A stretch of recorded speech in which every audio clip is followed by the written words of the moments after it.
How's it going? And welcome back to On the Wire. This is episode 236. We are a proud member of the Pitcher List Podcast Network. Kevin, we take like a month off, and then I don't even remember how to intro the show. Jeez, this is embarrassing. Who can blame you? We haven't done this forever, Adam. Yeah, this has been great. So we'll get right into it. Kevin, so happy to be back here with you. How was your November? Because I literally went back. I realized we did not record a show through the entire month. Yeah, I got the message to report what we should get paid for today, and I don't have anything. Exactly. So, and as I was telling you before we started recording, I don't know when I would have recorded. Right, sure. It was crazy. Still is, but this is awesome getting back to it. Hope you and your family had an amazing holiday last weekend, Adam. Same thing. Yeah, this is. I was also telling you as we got started, I also wasn't listening to other podcasts. I was really, really trying to keep up on the news and such, but it was just the past day or two that I even listened to a couple of other podcasts, getting back in the into things here. I know a lot of people take a few weeks off after the season. Sure. I'm typically not one of those. Right. It wasn't intended, but that's what I kept telling myself. This is fine. It's only November. Here we are. It's only December 3rd. We're good. I have not done a Gladiator yet, and those are going to be done soon. So that's I do have to hop in one of those. They were done in December last year. Yeah. The mock we did together. I did another Pitcher List mock. I've done one NFBC 50. That's all the drafting I've done so far. So I'm ready to get going. Yeah, right. And then same here. Did the mock with you? Did a separate mock within the PL community and staff. Still blast, still mocks. So I get it. I get to get that itch pretty quick. And yeah, I mean, same here. I haven't really had a whole lot of time to listen to a whole bunch. We did get some snow over the last couple days here in central Indiana. So, you throw the earbuds in as you're throwing the salt down, or, the dog still needs to get walked. So there is opportunity to get away for me and then get it up.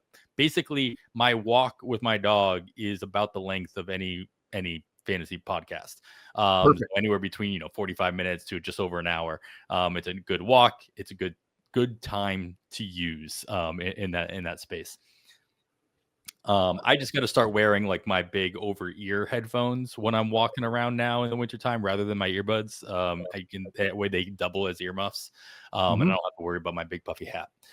But you mentioned it, a lot of news to try to catch up on in the last 48 hours if you're trying to do an entire month. So we're going to try to do that. All right. We're not going to take 48 hours to do it. We're going to do lightning round, but there was a bunch of stuff that happened. And if you took off the month like we did, you will benefit from this. But if you if you know everything there is to know about all of these moves, feel free to probably fast forward a good 15 minutes into the show. So let's see what we can get done here, Kevin. Let's start off with our favorite topic of everybody's favorite topic, especially in season, and that is chasing saves, because we had a bunch of apparent and obvious closers either find new roles or stick where they were last year as the closers. So let's just nail all of them down. So we know where all these guys are going, and then I'll ask your opinion on all these landing spots and if this, if this moves the needle for you on any of these guys. Ryan Helsley, of course, traded to the New York Mets last year at the deadline, losing his closer role or his closer title in the process. Did not fare well at the beginning of his Mets tenure. Kind of brought it back together toward the very end of the season, but still finds his way into assumingly a closer position, just going a little bit south down to Baltimore, signing a 2-year deal with the Orioles. Devin Williams replaces him in the New York Mets bullpen, signing a multi-year deal, 3-year deal, I believe, with the Mets, staying in New York, just going a couple boroughs over. Edwin Diaz notably has not signed anywhere yet. The Mets have said that they are not out on having Edwin Diaz return, but Devin Williams got a whole boatload of money. So I know the Mets have a boatload of money, and then a couple of boatloads of money, but whether or not they're going to spend all those boats of money on 2 closers is still yet to be seen, and I'm skeptical. Emilio Pagan stays with the Cincinnati Reds on a 2-year deal. So he seemed to be the favorite for Terry Francona in Cincinnati. So I'm expecting him. I do not expect the Reds to spend a whole bunch of money on Edwin Diaz or the like. So I'm expecting this to solidify Pagan's role at the back end of the Reds bullpen. And then Raciel Iglesias was the first domino to fall early on in the month with a 1-year deal to stay with Atlanta. Joel Payamps also was signed by Atlanta as well to kind of shore up their bullpen. But I believe that this means Iglesias is probably going to hold that closer position. Whether that's good or bad is worth debating, I guess. And then Emmanuel Clase was arrested by the FBI when he landed in JFK earlier this month or last month. We not a whole bunch of news to report, except for this solidifies the fact that he was officially arrested. And so don't expect him to be on the mound for anybody for quite some time, if ever again.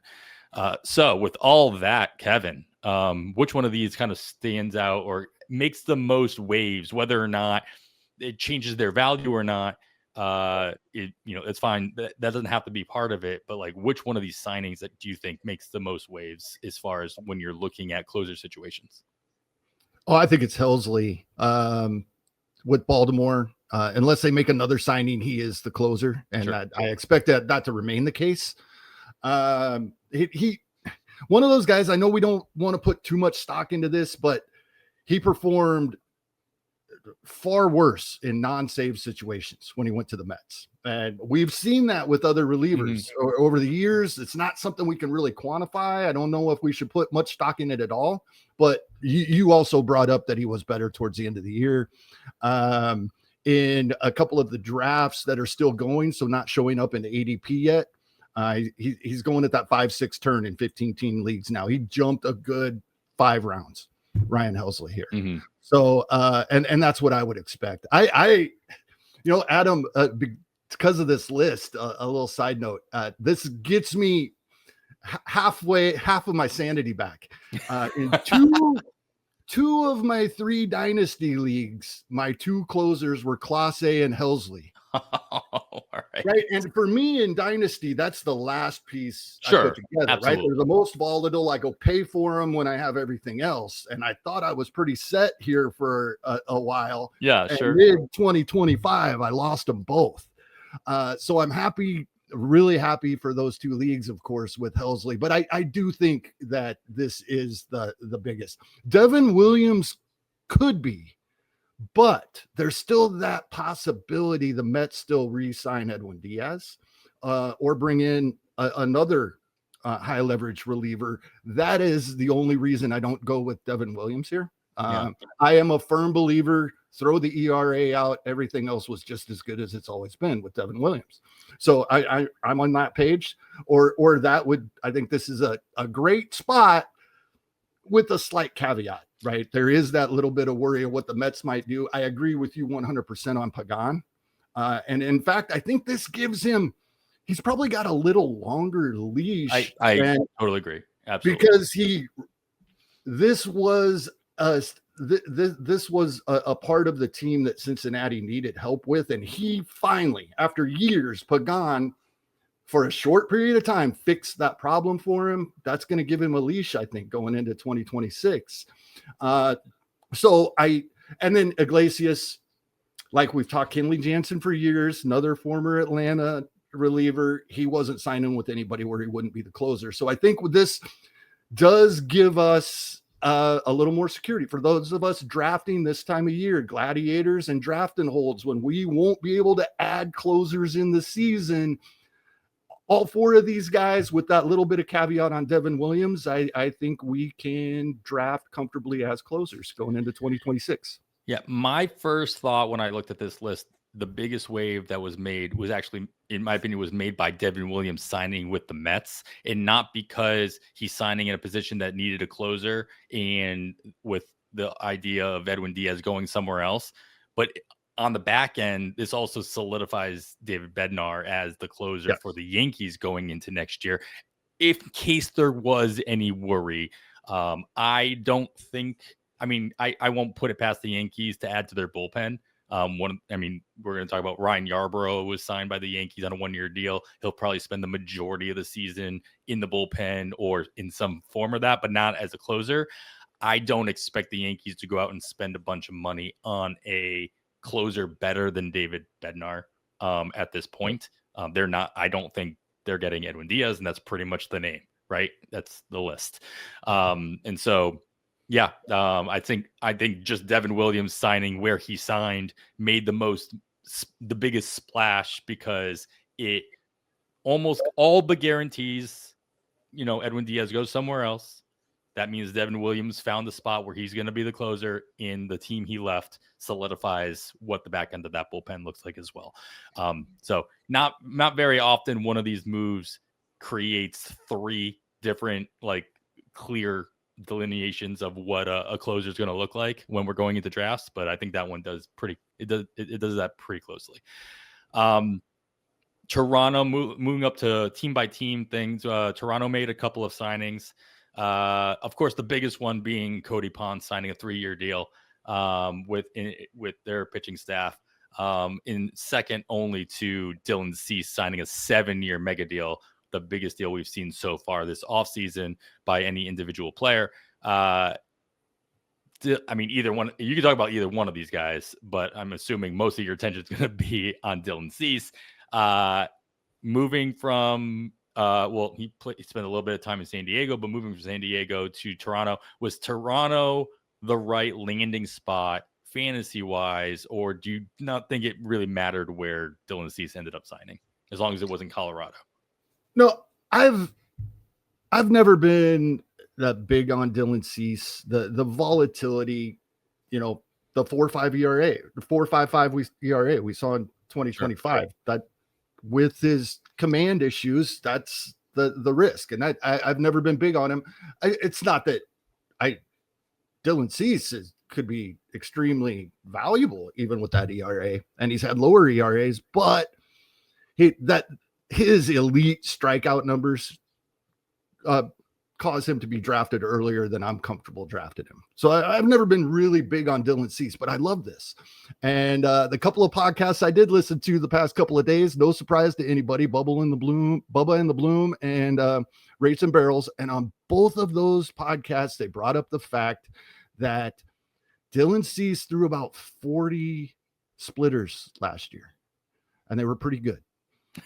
And everybody that goes to Toronto adds that splitter. Gossman did, Bieber did, right?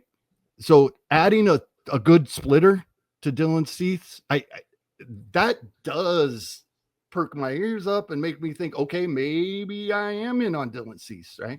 If he's going to add another pitch and be even better than he already is at strikeouts, holy cow, right? So I am intrigued. That's why Dylan Cease is a little bit more interesting to me than he has been most seasons. Definitely want to take a look at that. Cody Ponce, what really intrigues me about this is Jason over at Roster Resource. He has Ponce as the 5th guy in the rotation, and Jose Barrios as the long relief guy.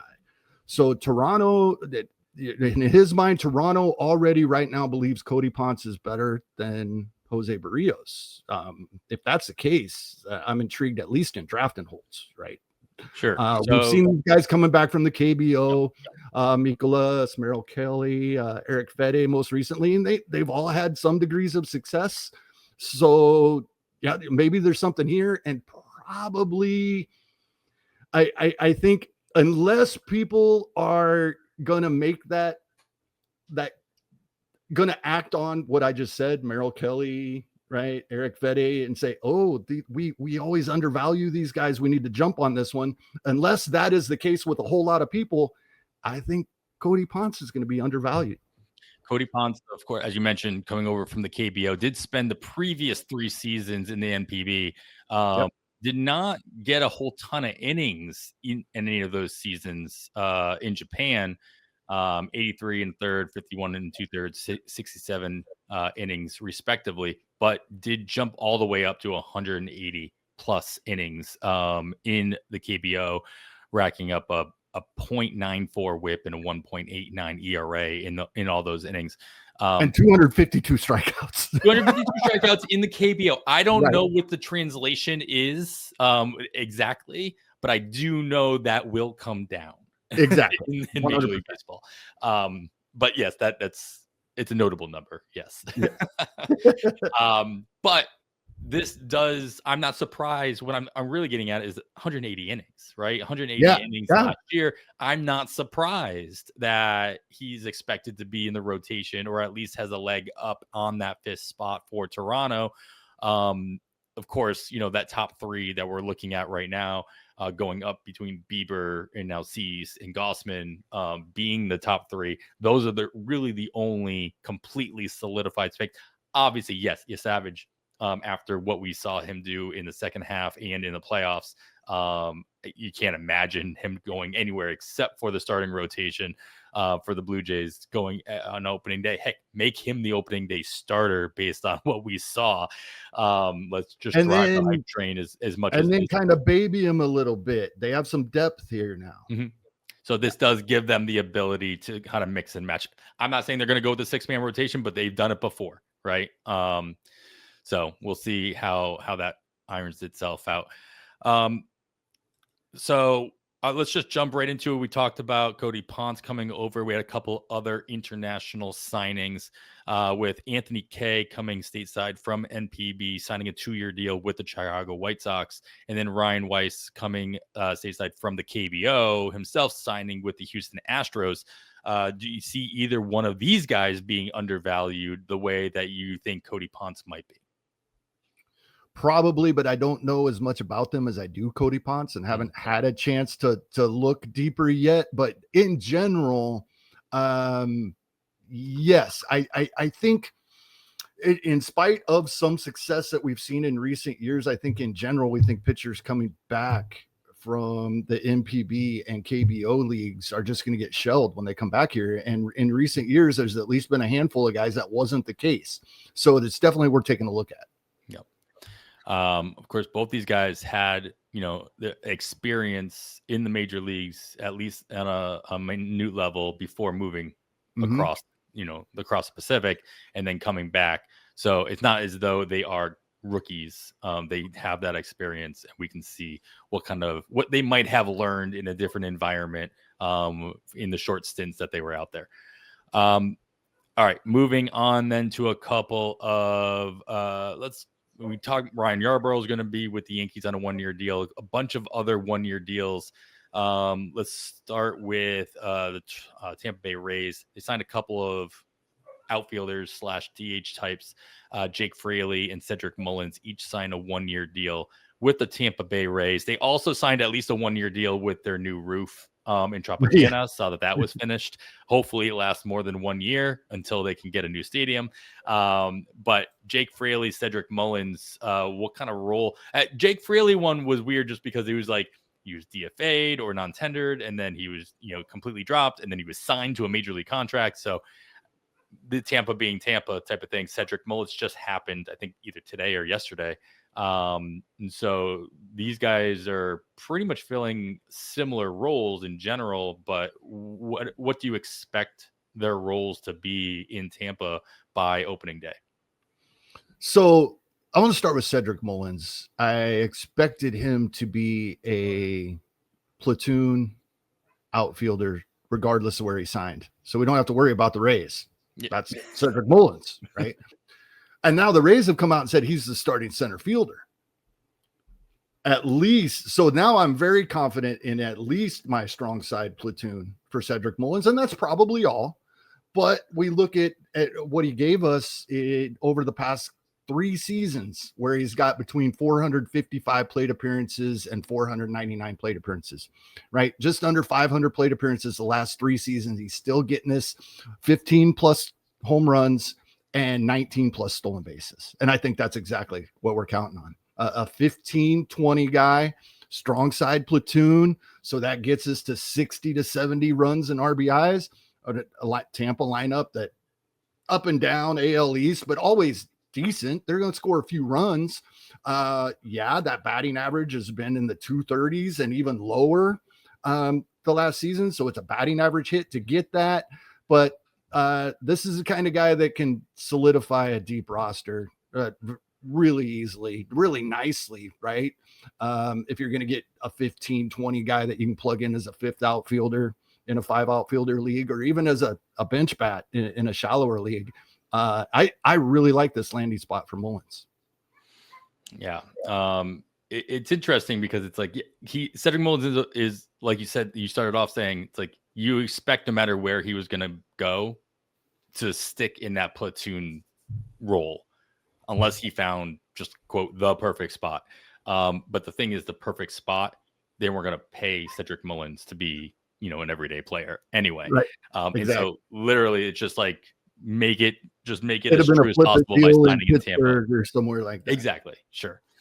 All right. The other big signing here that we saw early on was Josh Naylor loved being in Seattle so much he could not wait to sign a long-term deal. He signs a 5-year we'll say extension contract with the Seattle Mariners, presumably to stick as their first baseman for the next 5 years, if not at least mixing and matching probably some DH time in there as well. This goes a lot into something I think we'll probably touch on a little bit later on as well. Where does Josh Naylor fall in the rankings of first baseman for you at this point, being in Seattle, and how well he did, maybe surprisingly, just based on the park factors, in the grand scheme of things when you are looking at first baseman in your drafts? Josh Naylor is such a conundrum for me right now that I don't know that I can draft him. And I don't typically say I won't draft any player. There's a spot for almost everybody. But as a first baseman, I really need more than 20 home runs. And he hasn't given us more than that in 3 of the last 4 years. Right.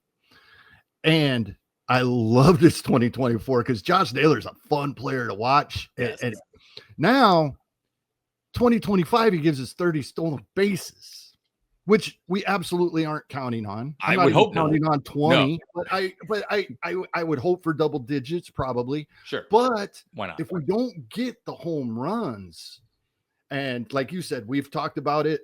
It's been over a month ago, but we have had some off-season episodes, and we're going to talk about it some more. I really feel like the 3,100 home run and RBI first baseman is back and plentiful. There's a lot of those guys.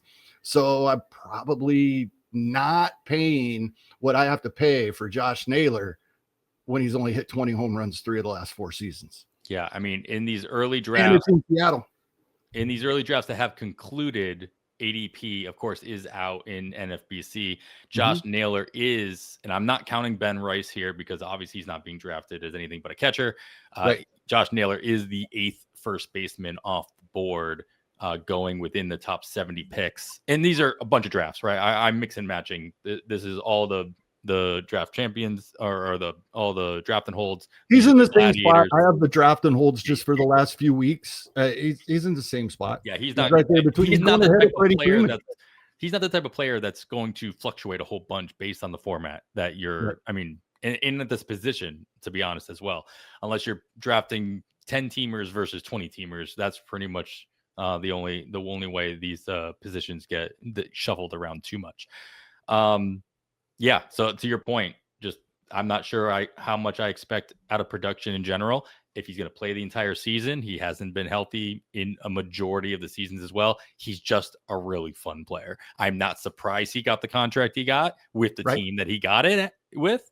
They really seem to both the Seattle aspect of it and Josh Naylor's aspect of it. They really seem to just blend together. It was just one of those trades that's like made a whole lot of sense, and you just want to see more of it. But this is where I don't like the phrase he's a better real baseball player than fantasy baseball player, because that's every player's goal, I would hope. Yeah. But the Mariners care about how many runs they scored, and regardless of how Josh Naylor helps them do that, that helps them. Fair. We care how many stolen bases he has, how many home runs he hits, how many RBIs he has, how many runs he scores, and what How his many batting runs average he is. scores. Yeah. And what his batting average is. So it does matter how he gets there for us. Yeah. And just for us. All right, a couple other one-year deals happening in the greater Los Angeles region here this time. Miguel Rojas signs a one-year deal, which presumably will be his final year with Major League Baseball as a player, and he will transfer to the Dodgers player development department in 2027. But 2026 will be his swan song season with the Dodgers on his one-year deal. And then Alek Manoah signs a one-year deal, a one-year major league deal with the Los Angeles Angels of Anaheim. Very interesting in both. Miguel Rojas with the Dodgers, bench bat, filling in wherever he needs to fill in. I can't imagine that this becomes a situation pending spring training injury or something that we're not expecting to be anything that we really want to notice. But the fact that this is his swan song year, does this put him more on your radar in a draft and hold and a position where he can maybe get some playing time somewhere on a really good team and a really good lineup? Yes, I would be interested really late in a draft and hold. Because he's the type of player that starts getting more playing time as the season goes on and more guys need days off. And that's about the time you need a guy like Miguel Rojas to plug into your lineup. So yeah, I would be interested really late there in that. I think this is great because I believe that everything was set a year back because of the bottom of the ninth of Game 7 of the World Series.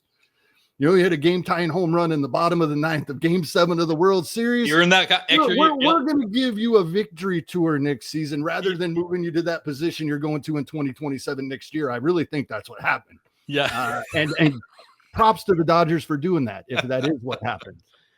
So, yeah, that's amazing. Alek Manoah, I think there's a very, very slight possibility something clicks once again, but it probably won't be on my rosters. It could be. I mean, there comes a point late in the draft, but I just feel will it happen there's with a better the chance Angels? that I would.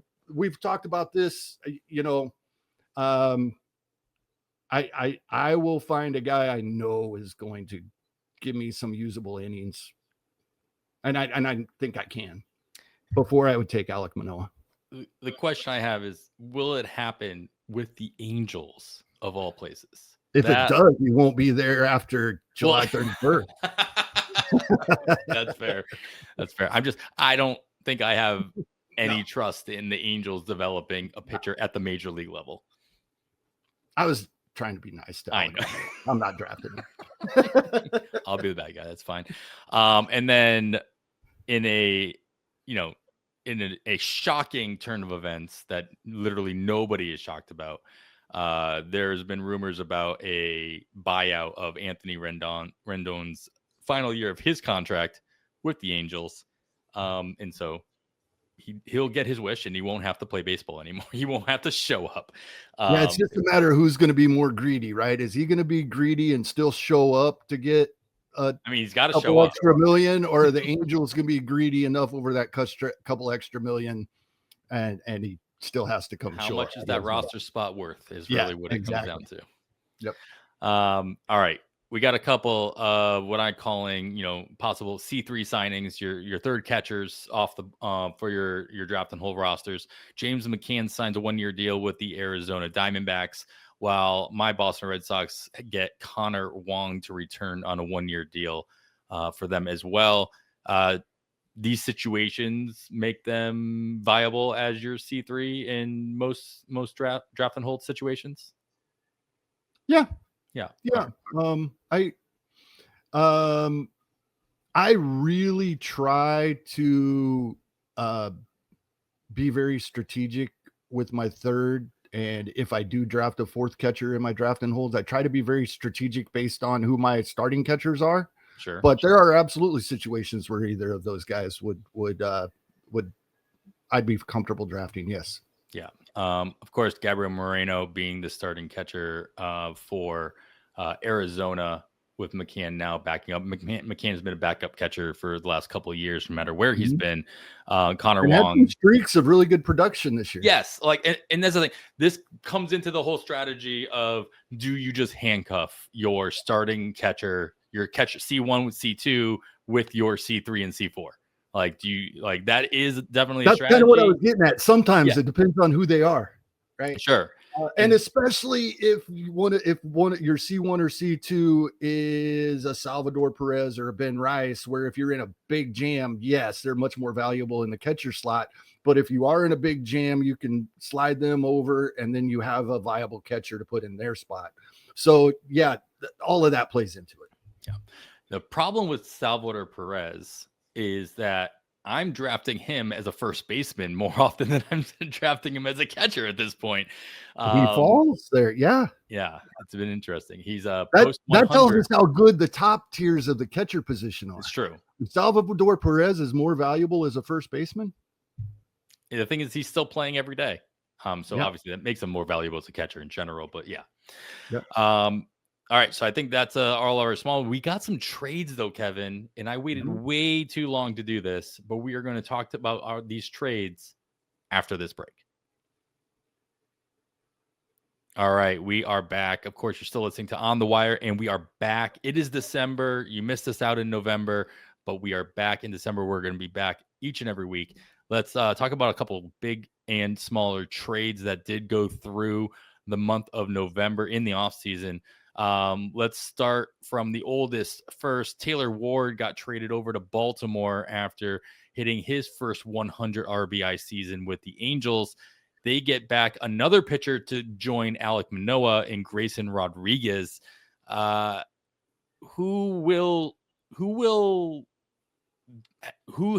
Which player has found themselves a better position, a better spot in this? Taylor Ward being, sharing some time in the DH position and playing a little bit of outfield for Baltimore. We've talked about Baltimore having a lot of outfield options over the last couple of years. Not all of them have stuck, so maybe that doesn't really matter for Taylor Ward. And then Grayson Rodriguez, obviously filling in a rotation spot for the Angels if and when healthy. And did they strike a little bit of gold in this, assuming that Grayson Rodriguez can actually, get to where we all thought and knew he could be at one point? Yeah. The better spot is Taylor Ward, right? It's the same reason you asked me the question you did after I said there's a very, very slight chance Alek Manoah can do something. Same reason, right? Yeah, you sure. Said with the Angels. So same reason. Taylor Ward's in a better spot here. I also think he probably gets more than just straight strong side platoon at bats. They have other platoon bats as well that I think he probably gets both sides before they do. Samuel Basallo. Dylan Beavers, those guys are listed as platoon bats on Roster Resource at the moment. In fact, Roster Resource doesn't have Taylor Ward as a platoon bat, but they don't have Leody Taveras getting in the starting lineup either. So there is some days Taylor Ward will sit. That's for sure. He's not playing 162 games, but in the middle of this lineup that we, has underperformed at times offensively over the past couple of seasons, but I think we all expect with some reinforcements like Taylor Ward to improve and do what we've been thinking they could. So him hitting in the cleanup spot, if not probably in the third or fifth spot, but I would guess he's in that cleanup spot where Roster Resource has him. And yeah, I think Taylor Ward's in a great spot here. All right. One of the other smaller trades here, Marcio Dubon was traded to Atlanta. So a couple of infielders, Nick Allen going to Houston in that move. Do either one of these guys find themselves in a starting position or fighting for a starting position throughout spring training with their new teams? right now, Mauricio Dubon is Atlanta's starting shortstop. That's the only hole that I saw. I'm like, actually, why did Atlanta just trade away their starting shortstop? Yeah, well, Mauricio Dubon's better than Nick Allen. I had Nick Allen fair. on a couple of teams, and early in the year, he got us some stolen bases because he was getting a stolen base every single time he got on base, which isn't enough. Even if he continued the rest of the season to get a stolen base every time he got on base, it wasn't enough.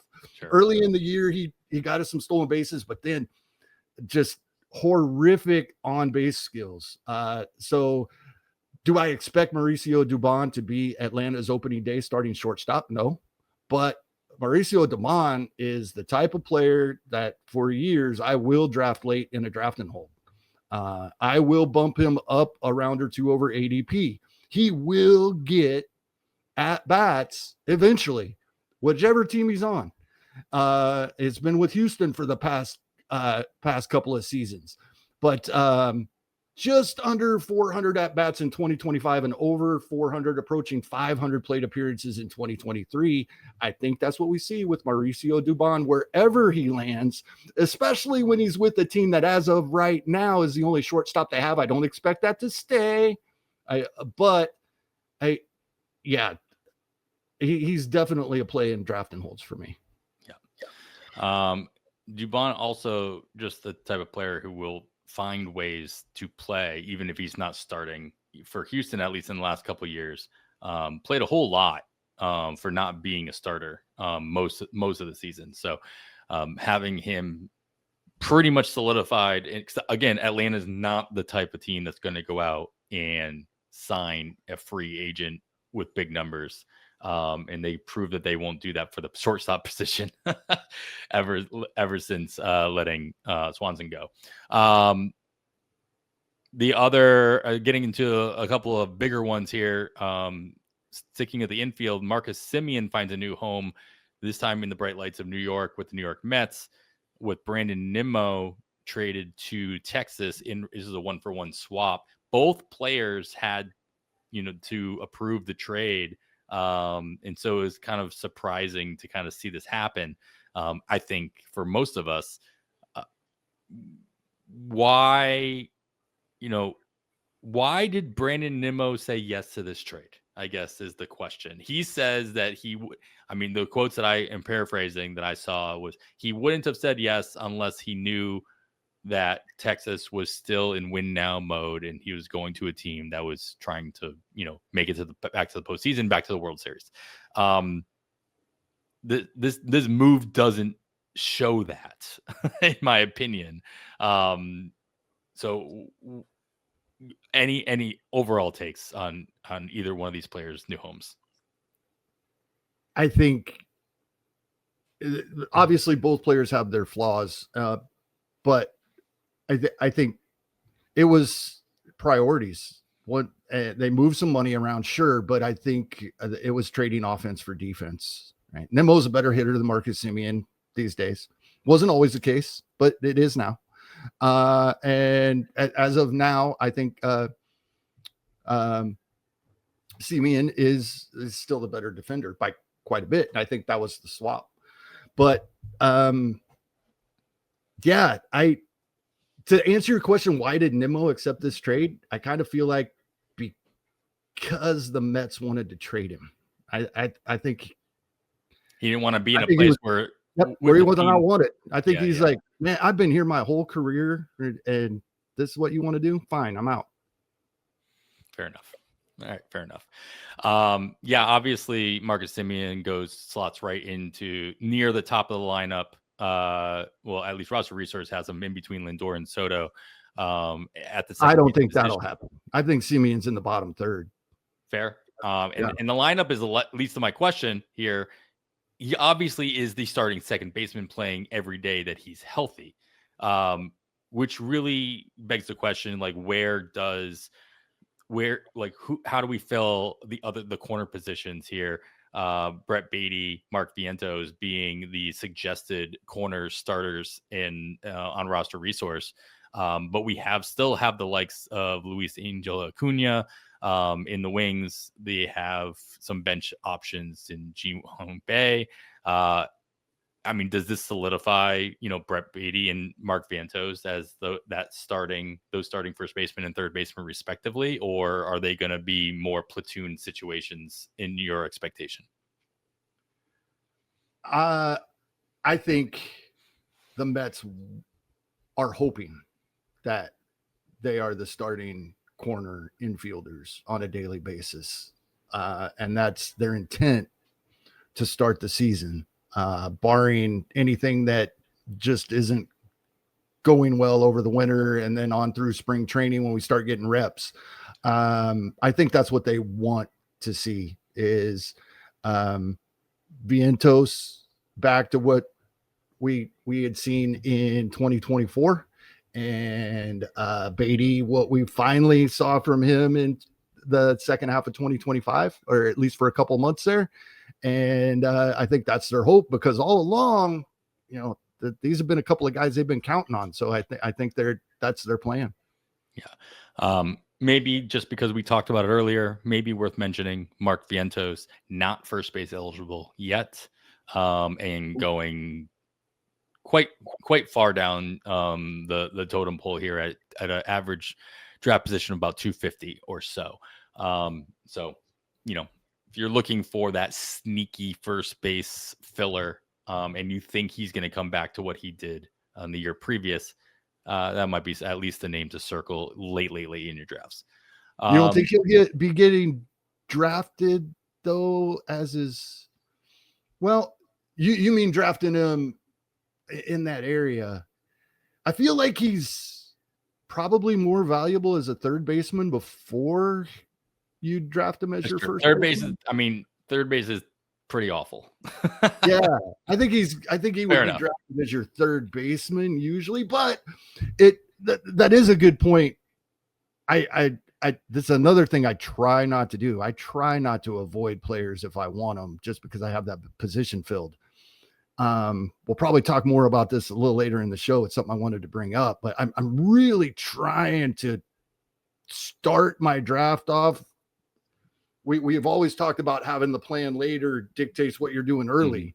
Mm-hmm. I'm really trying to factor in positions, not necessarily position scarcity the way we typically talk about it, but just where's it going to be easier for me to find these guys later? I guess that is position scarcity, but I really am thinking of it a little differently in my head. I just can't explain it. But yeah, I think Vientos would be somebody's third baseman usually before a first baseman, but it's something to definitely keep in mind that he should be getting that first base eligibility pretty quickly. But as of right now, the ADP, he's no one's third baseman. He's going to be someone's corner, and adding first base eligibility doesn't change that per se. It just gives you flexibility in season. It makes him a more valuable corner. So you have a bigger pool when you need a corner, because you can slide him at either first or third. Right. So it gives you more flexibility in season. It'll be nice. And when needed. And the last most recent big trade that went through somewhat recently on the pitching side, my Boston Red Sox get the number 2 pitcher that was rumored to be the target of the offseason, with Sonny Gray joining the Boston Red Sox. In return, Richard Fitz at the major league level is headed to St. Louis. Expect Richard Fitz to be in the St. Louis starting rotation for sure, and Sonny Gray very well slots in to the number 2 spot in Fenway Park. I expect this to be a 1-year deal. Sonny Gray's contract was pretty much paid for, or the majority of it was paid for by St. Louis in this trade.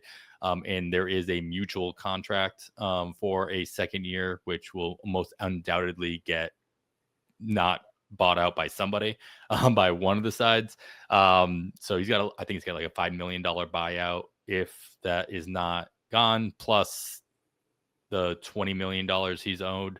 So this is basically a $25 or $30 million 1-year deal for Sonny Gray, that the Red Sox, I think, are only on the hook for like half of that, or something like that. So I think this is a great deal for my Red Sox, especially the type of pitcher that they said that they needed, and I didn't disagree with that.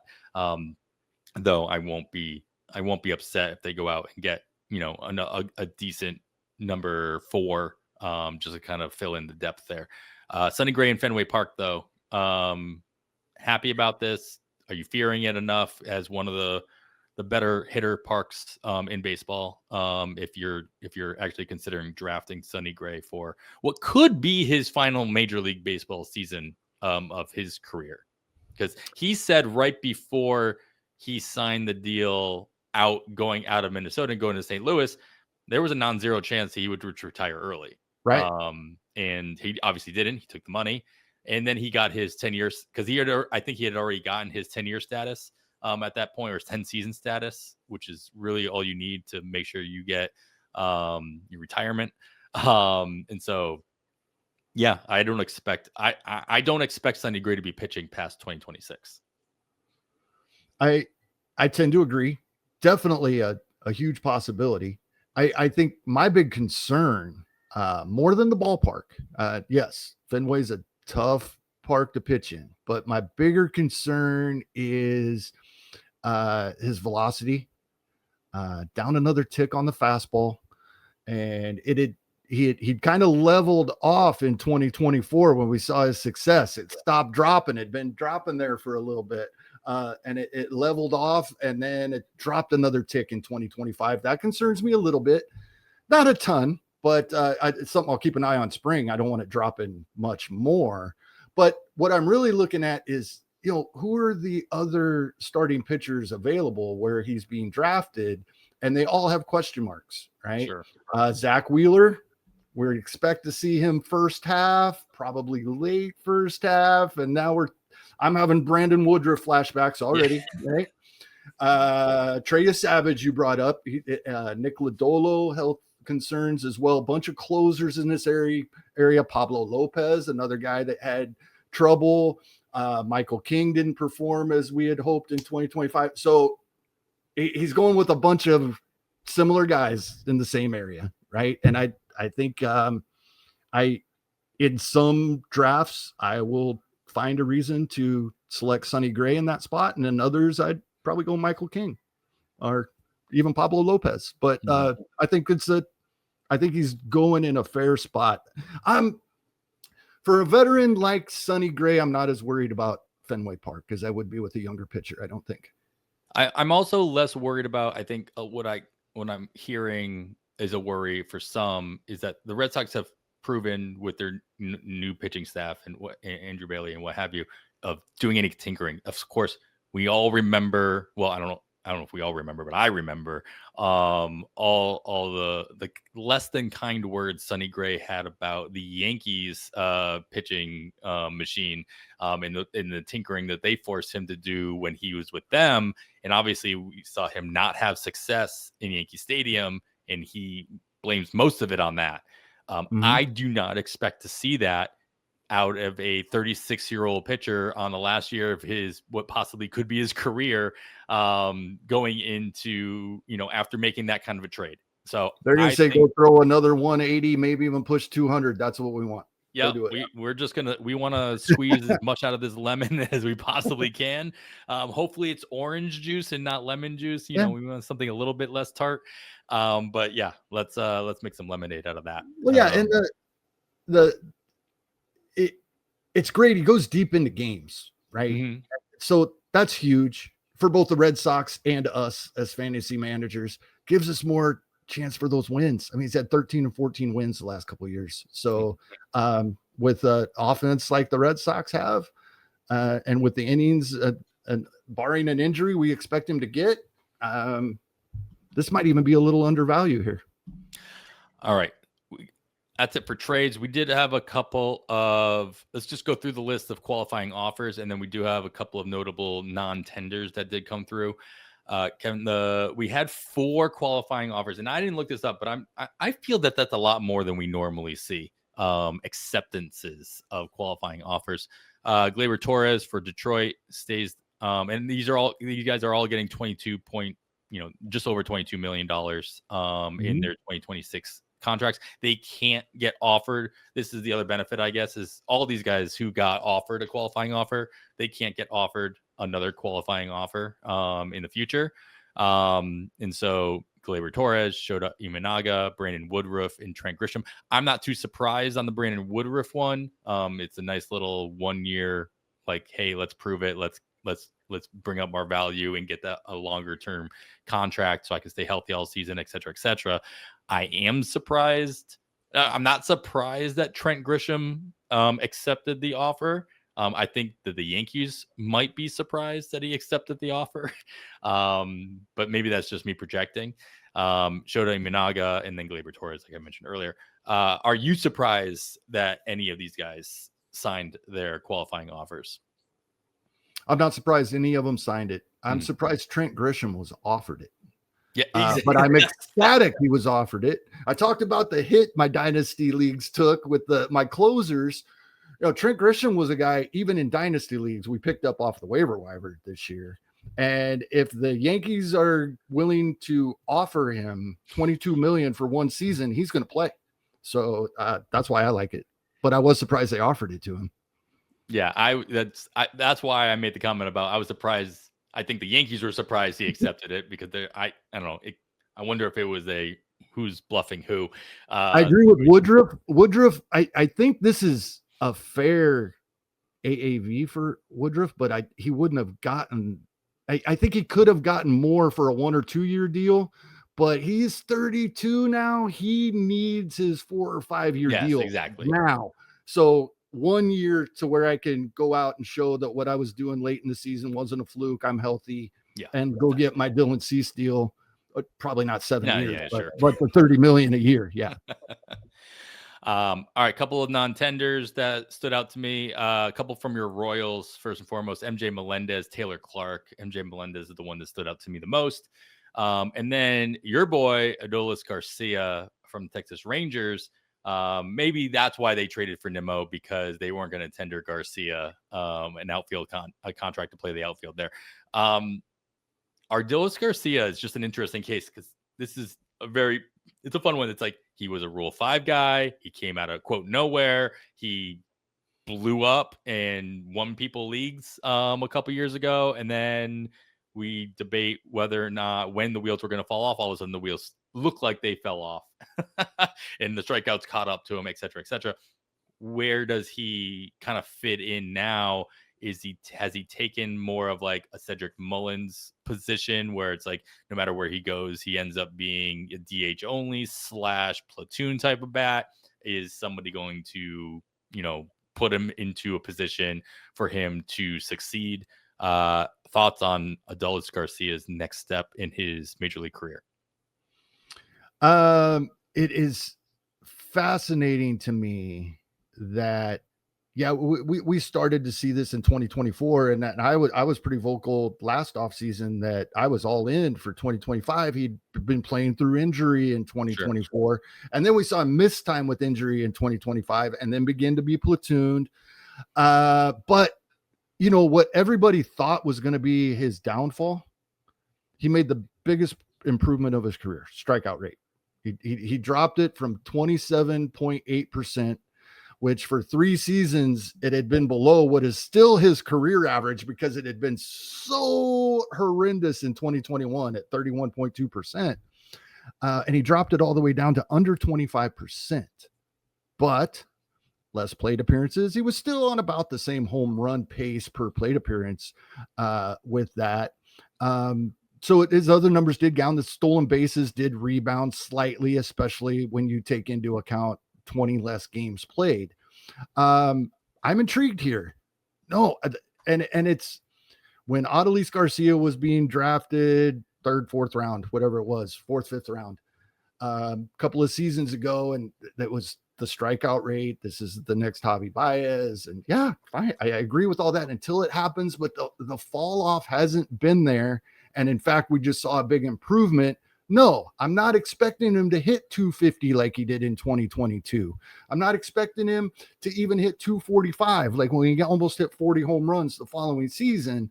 I expect a 225, 230 hitter, but for a full season pace of a 25 to 30 home run hitter with the runs and RBIs to go along with that. Your question, where does he land?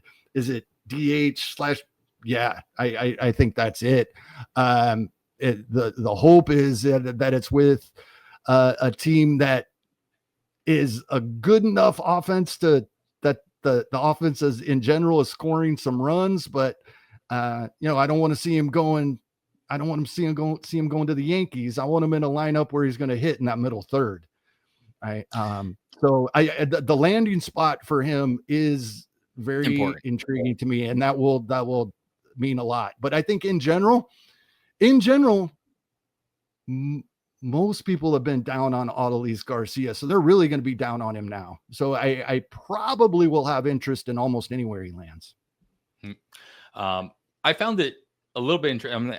Was this just Texas not believing in Adolis Garcia or not wanting to pay what they expected the arbitration to come? This would have been his final year of arbitration, and he becomes he's the free agent now, and now it doesn't really matter because in 2027 he'd be an unrestricted free agent anyway.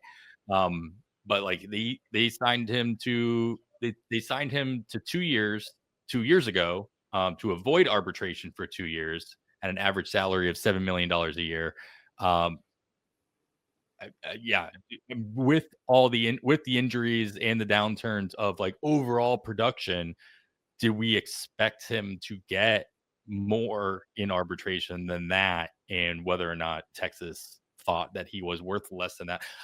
What I'm saying is I'm be curious to see how much he gets on the open market and whether or not he's going to do like a Teoscar Hernandez thing where give me my 1-year deal at a high AAV, or if he finds the right deal where somebody's like, hey, no, you're still, not that old. I mean, you're in your early 30s.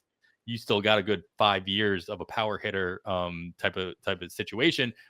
Maybe we give you a 3 or 4 year deal at a lower AAV and hope you kind of stay healthy the entire time. And so that might dictate the kind of landing spot he finds himself in as well. All right. Well, I think that pretty much ties up MJ Melendez, man. That was disappointing. Just been a Melendez fan for a bit. I think it's what he needs. If he's going to turn this around and be a major league player again, because he wasn't good in Omaha last year after they sent him down either all season long. He was not good.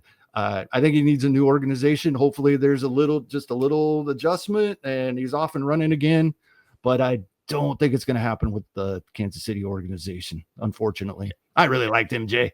Yeah. All right. Well, that is all the news that is fit to talk about, at least in this one. I'm like, to fast forward to the 15-minute mark. Here we are about to cross the hour mark. So sorry, I did not give you the good estimation on that one. Hopefully you didn't fast forward through any of it, but you can fast forward through this next part because we are going to take another quick break. All right, we're back. Hopefully you didn't fast forward through that because when you fast forward through the ad breaks, we make less. We bring in less coin for pitcher lists to keep the lights on. So hopefully you got something out of that section. But Kevin, let's give everybody a little bit more to actually get out of this. We are going to take a quick snapshot of some of the early projections, and there are more than a handful that come out at this time of year. At least the two that I mentioned to you. I'm not sure if you're going to pull up any more on these two, but Steamer is out, and that's been out for quite a while. If you are a PL Pro member, you already have access to the first version or version 0.1 of the PLV projections for the 2026 season. And so overall, Kevin, as you looked through these, in general thoughts overall on the projections, and then we can get into some kind of standouts that might have stood out from either one.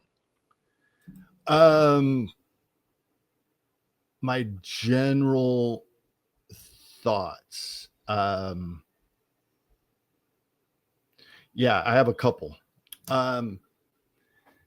One, what I like to, most of the different projection forms, the hitters and pitchers are separated, but we get a dollar amount. So I like to merge them together to see where the pitchers and hitters land versus each other. When you do an auction calculator with the projections.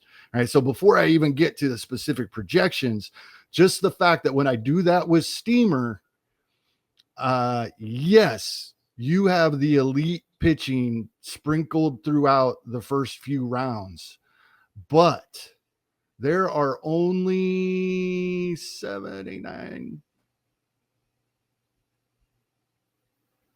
12 pitchers, and that includes relievers in the top 70, right? So that's the first 5 rounds almost of a 15-team draft. Mm-hmm. We're going to see a lot more than 12 pitchers get drafted in the first 5 rounds of a draft. And we're hearing a lot of talk this offseason about, and we talk about it every year. It's harder and harder to follow through on as draft season goes on. We lose a couple pitchers to injury. We start bringing out. We start seeing other people draft them earlier. We feel that pressure. Pitching moves up, right?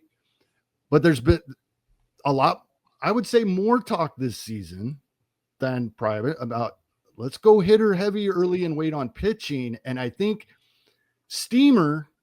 at least Steamer agrees with that. And I'll go so far as through the first 90, there's only 5 more. There's only 17 pitchers drafted in the first 6 rounds of a 15-team draft.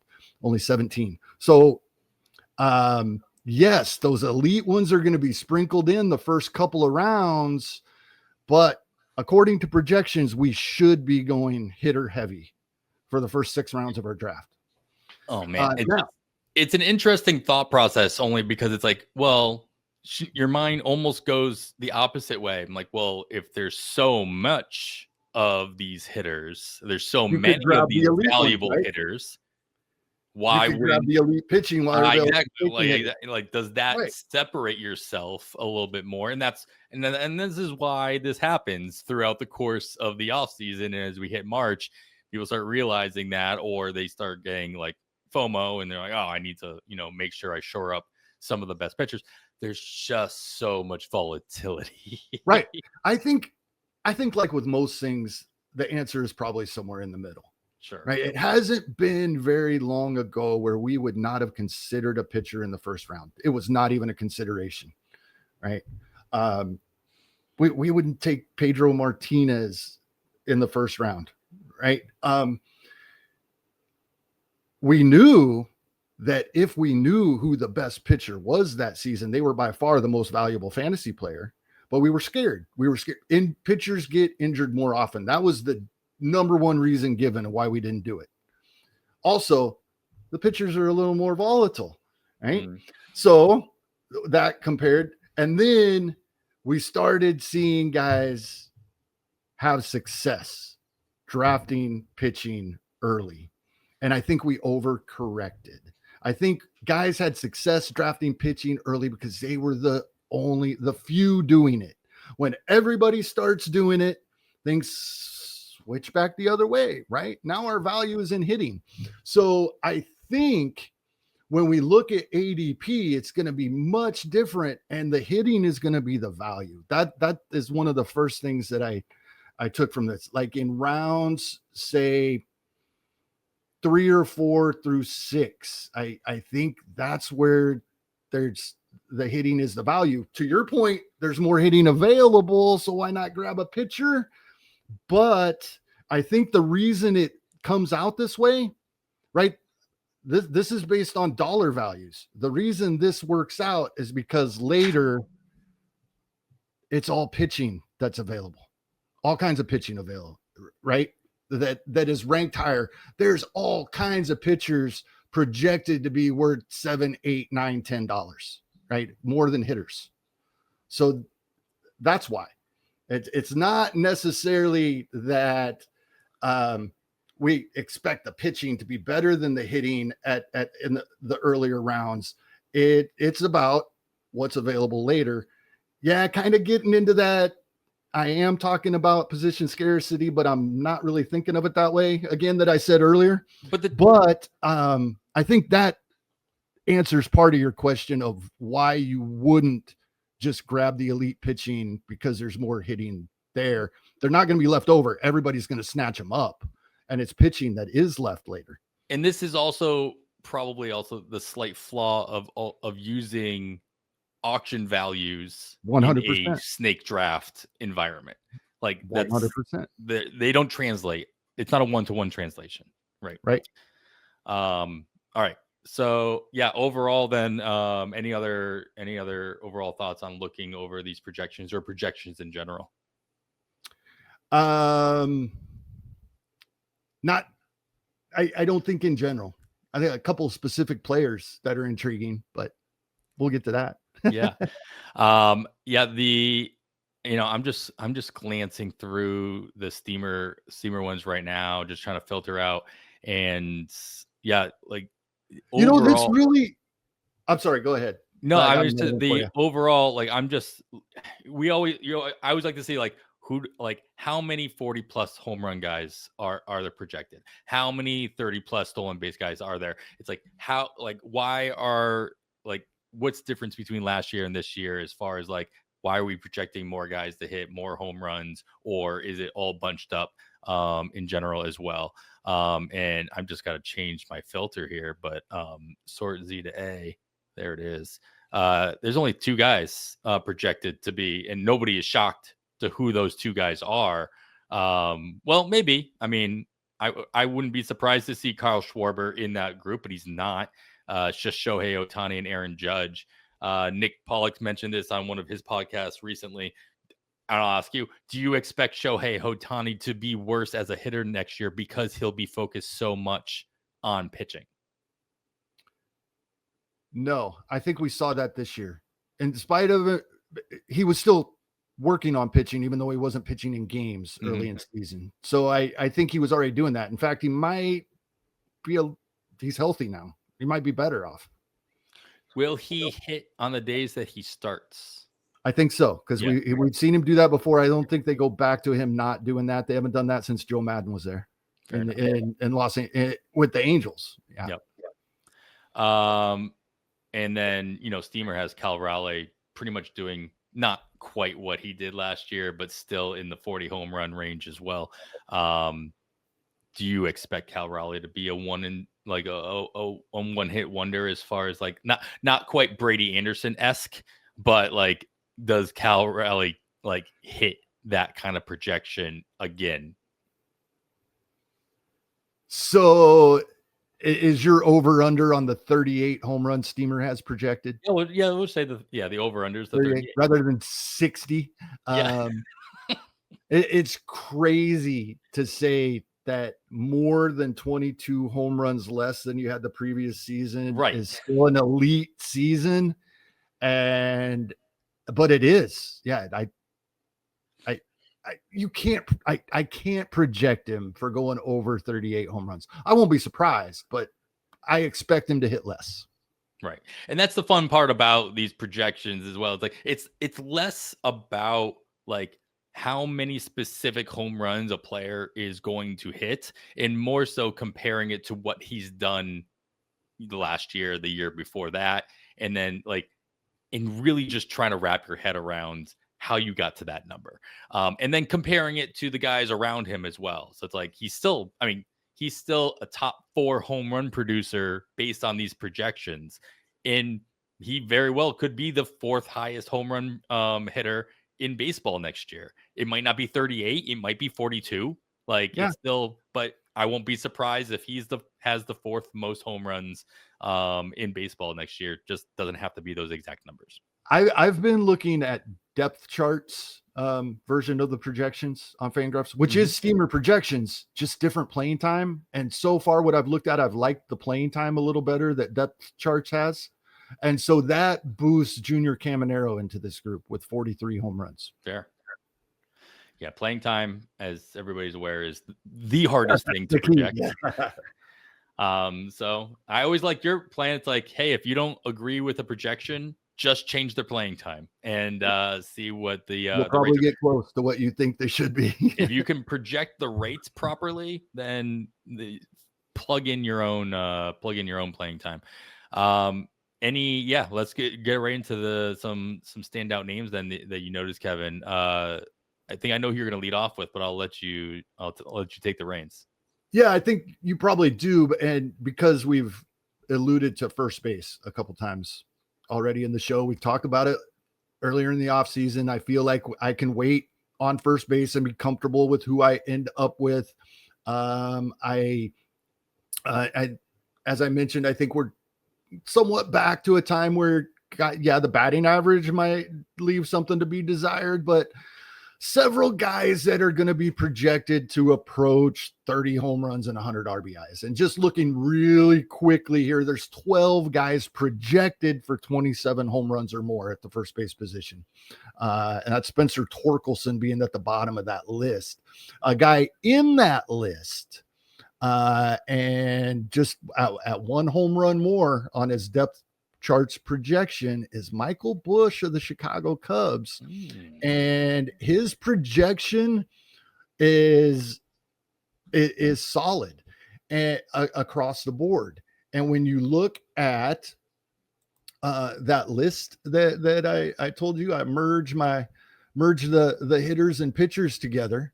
Michael Busch, as far as steamer projections goes, where'd he go? I lost him. I got to do a quick search. Sorry, Adam.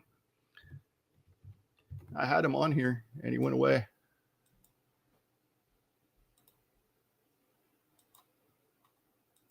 You get there. I don't know what's going on here. He's gone. He disappeared off. Yeah, well, he's already been drafted in the projection draft. Well, let me tell you PLV though, because this is where I was getting to. The PLV, first version of PLV you brought up, was what I was really getting to. He's the 31st hitter. He's being drafted after like the 80 something hitter in ADP in early drafts. Pretty early for a first baseman, but not nearly where Kyle's projection system has him coming out here. He's being drafted as the 12th first baseman off the board with a 105 average draft position in draft and holds over the past 3 weeks. So at the end of the 7th round, 15-team leagues, the last pick of a 7th round, second to last, is where he's being drafted. And PLV ranks him right up ahead of Rafael Devers, Josh Naylor, who you brought up. He's being drafted ahead of Naylor, I believe. Or no, right behind him. So right in that same spot. Ronald Acuna Jr., he's ranked ahead of him in PLV. Yeah. So Michael Busch, he was the biggest value I saw early rounds. The biggest value that I saw when I was looking at some projections in ADP and comparing.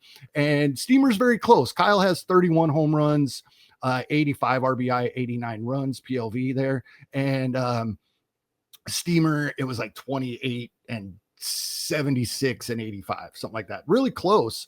PLV does like him a little more, which bumps him up a little more. But even with the Steamer projections overall, he wasn't much further lower than this. Yeah. So the question is this is the type of player we're not going to be. We're not the first ones to notice this. We're probably not be the last one to notice this. And whether or not there's an overcorrection in either one of these projections or other projections that come out, Michael Busch is going to be a name that people are continuing to talk about. And this goes into, the things that we talked about with first base. It's like, if you're not getting Nick Kurtz or maybe even Pete Alonso for that guaranteed 30, 100 possibility on the season, is there a big difference between pretty much every other first baseman off the board past up until you get to like Luis Ariz? It's like, is there enough of a difference here or enough of a quote value to push Michael Busch up your draft board and still feel as though you're getting good value at that ADP or even just a little bit above that? And where is that line where it still doesn't make any sense based on the position and what everybody else is bringing to the table? That you worded that perfect, Adam, because this is exactly how we should be thinking of this. So when I'm looking at my ADP, and let's, for the sake of this conversation, we believe in what the projections are telling us. Okay. For the sake of this, that's what we're drafting on. Sure. We all have biases. Some of us try to get rid of as many of them as possible. Some of us, that's what we're drafting with, is our biases. But most of us are somewhere in between, depending on which way we lean there. I try. I obviously I have a lot of biases. I try to, at least in my initial analysis, kick those out. And so it really it's not just where Michael Busch is being picked, it's where the other first basemen are being picked, obviously. And there's a couple of drops, right? In the 5th round, right? Back to back, 65, 66, and 67 ADP are Josh Naylor, Freddie Freeman, Ben Rice. Ben Rice is going to be somebody's catcher, obviously, but they're being drafted right together. 2 rounds later, a round and a half later, Vinny Pasquantino and Tyler Soderstrom. And Tyler Soderstrom also qualifies at outfield. The thing that I apologize for interrupting you for earlier, Adam, one of the general things I was looking at, it doesn't really have much to do with the projections themselves, but looking at the projections is when I noticed it. Early rounds, we don't have multi-positional eligibility this year like we have. Right. There's only 3 guys in the top 100 ADP with multi-positional eligibility. That's Jazz, Soderstrom, and I had them written down manually. Ben Rice, I guess. No, because I kicked out the catcher. Sure, of course. And then Salvador Perez is just outside the top 100. Yep. He was the next one. He's like at 107. And then there's only like 4 more between 100 and 200. We don't have that There's a lot more of them late for our draft and holds, and that's where they get their value. But multi-positional eligibility just really isn't there this year. So Soderstrom there, those 2 guys, and then Michael Busch, Salvador Perez, right? Yeah.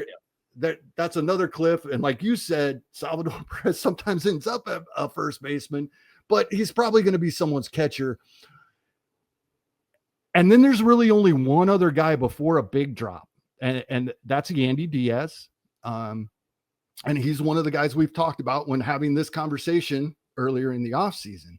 So what I'm getting at here is I'm not necessarily going to bump Michael Busch up, but he's kind of at the end of that list of if I'm not taking Michael Busch there, unless I grab Yandy Diaz, I'm waiting a while again. And are there more that I want? Well, yeah, there are. There's Spencer Torkelson, who I just brought up, is projected to be a top 12, and he's right now being drafted the 16th first baseman. There's probably 4 catchers there. That probably lines right up. Christian Walker, a lot of people expect to bounce back. Wilson Contreras, Sal Stewart, if we think he's going to break camp, right? So I'm looking at guys in that range. I am probably, unless I pull the trigger on Vlad or Kurtz, I'm probably waiting to that Vinny, Tyler Soderstrom, Michael Busch. And if I don't get that, then I am going to bump a Torque or a Contreras or Sal Stewart up around, because now I'm waiting to the very end. But a guy like Michael Busch being there kind of in the middle of that scenario really makes me comfortable. If he drops a little bit, absolutely, I'm grabbing him. If I don't push him up, but then he's still there like at ADP and I haven't grabbed a first baseman yet, I'm probably making that move. And it's nice to know a guy like that sitting there waiting. Yeah. The guys that stood out to me when you like wait a little bit longer were Sal Stewart and Kyle Manzardo, especially if you're looking at projections and you trust the projections even a little bit, with a playing time for Manzardo probably being what it should be. And then Sal Stewart, I mean, if he gets everyday playing time out of the gate, he's another one of those players like Josh Naylor. Is just fun to watch. So we'll see if Cincinnati gives him that opportunity. This is what I hadn't noticed earlier. I'm really glad you brought this up with Kyle Manzardo. Huge difference when you switch it from Steamer to Fangraphs depth charts, because they're giving him 150 more plate appearances. That brings him to almost a 30 home run hitter from a 21 home run hitter. How many plate Up from a appearances 28. does depth chart have? What's that? How many plate appearances? 595. Okay. PLV has him at 578. And so with 26 home runs. So yeah, those So rates. if you believe in that playing similar, time, yep. the depth charts and PLV, then Manzardo, when just by with the all of the Fangraphs depth charts, Manzardo comes out as the 10th stolen baseman, and that's with Ben Rice above him and Salvador Perez. Yeah. That makes him 8th, and he's being drafted. He's down here a ways, isn't he? Yeah, 250 something. Yeah, If I was looking at that right. 243. the 22nd. Yes. He's top 10. He's been drafted 22nd. So there you go. This is why this is so much fun. Yeah. I didn't notice that one, but I'm glad you pointed that one out. That's the whole point of this, right? Is Yeah, like exactly. Yeah, I think naturally it's easiest to kind of go through this by almost by position. I know typically we do these things by because categories, you want to relate them. But yeah, I guess we'll go around the infield then, Kevin. Any second baseman that kind of that stood out to you, and then maybe I'll find somebody. I thought it was going to be a little more surprising to me than it is, but second base is bad. I don't know if bad does it just it, but I don't want to get belligerent either, right? I understand that there's a reason to draft all of these players, but the reasons I have are for much later than where they have to be drafted because there's nobody else. When the fourth second baseman off the board is being drafted at 112 ADP, right? Well after pick 100, and he's the fourth second baseman. It's kind of crazy, and it's probably going to. Well, let me look a couple of spots. I don't remember what second baseman I've been drafted. Wow, this is kind of crazy. No, it's just that they go that late. Yeah, Luke Keyshaw is going that early in the draft. I did. So yeah, I'm kind of blown away by second base. I knew it was bad, Adam, and the more I'm looking at it, it's even worse than I thought. The one that stands out to me at second base is right around that same spot as Manzardo in ADP, around the 240, 247 range. It's Gleyber Torres. We just talked about him getting $22 million qualifying offer. Batting, he's still going to be batting at or near the top of the lineup for the Tigers every single day. You're getting $22 million. You better be playing just about every single day.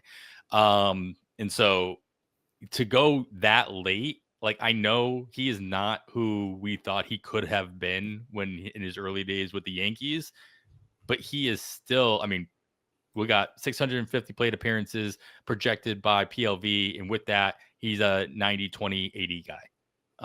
90 run scorer at the top of the lineup, still 80 RBI, 260 plus batting average in your 5x5s. That's all you really care about.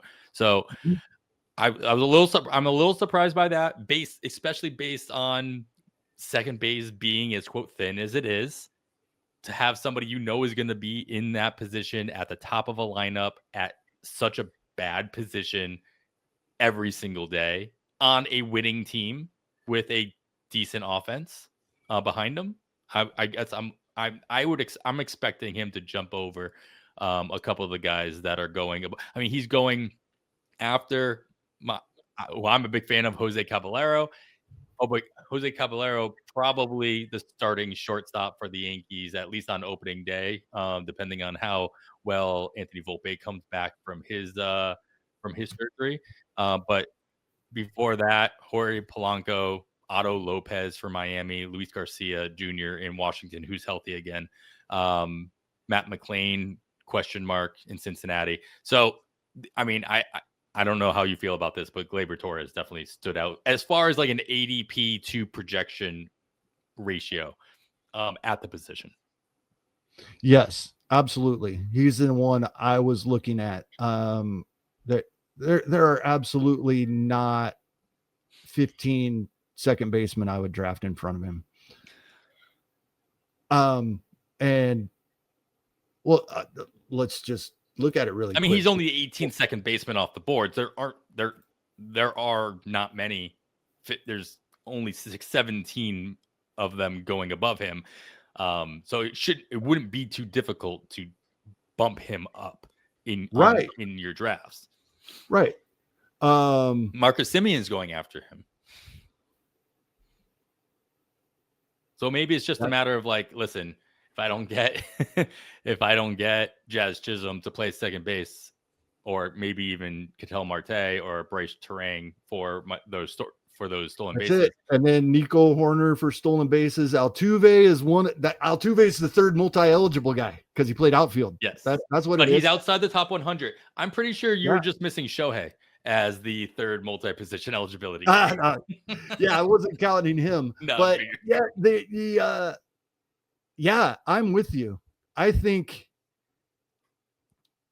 if I don't get one of those top three, and I don't care. A lot of drafts I won't, then it's I'm hoping for Otto, Glaber, or Caballero, and Brett Beatty qualifies at second base still, I think, so we can grab him and throw him in there.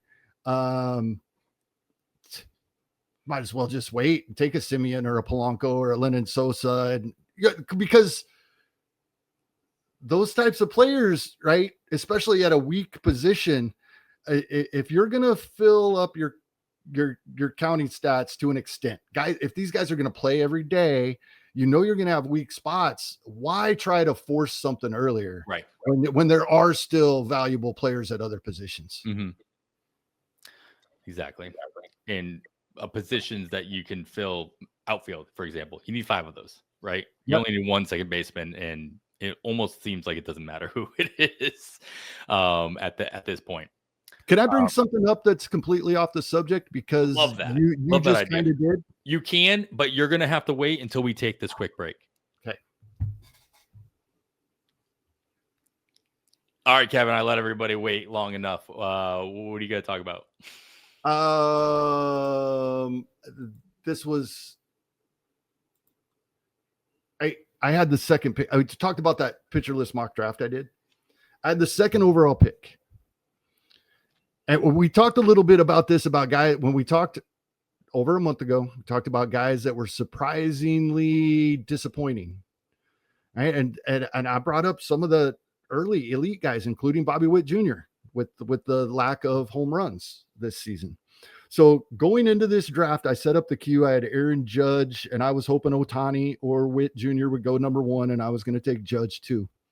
And when Judge went 1, I sat here and I started thinking about some of the things we'd been talking about this offseason. This draft took place right when we were still recording those episodes, and I looked really closely at that position scarcity that I don't want to call position scarcity we talked about.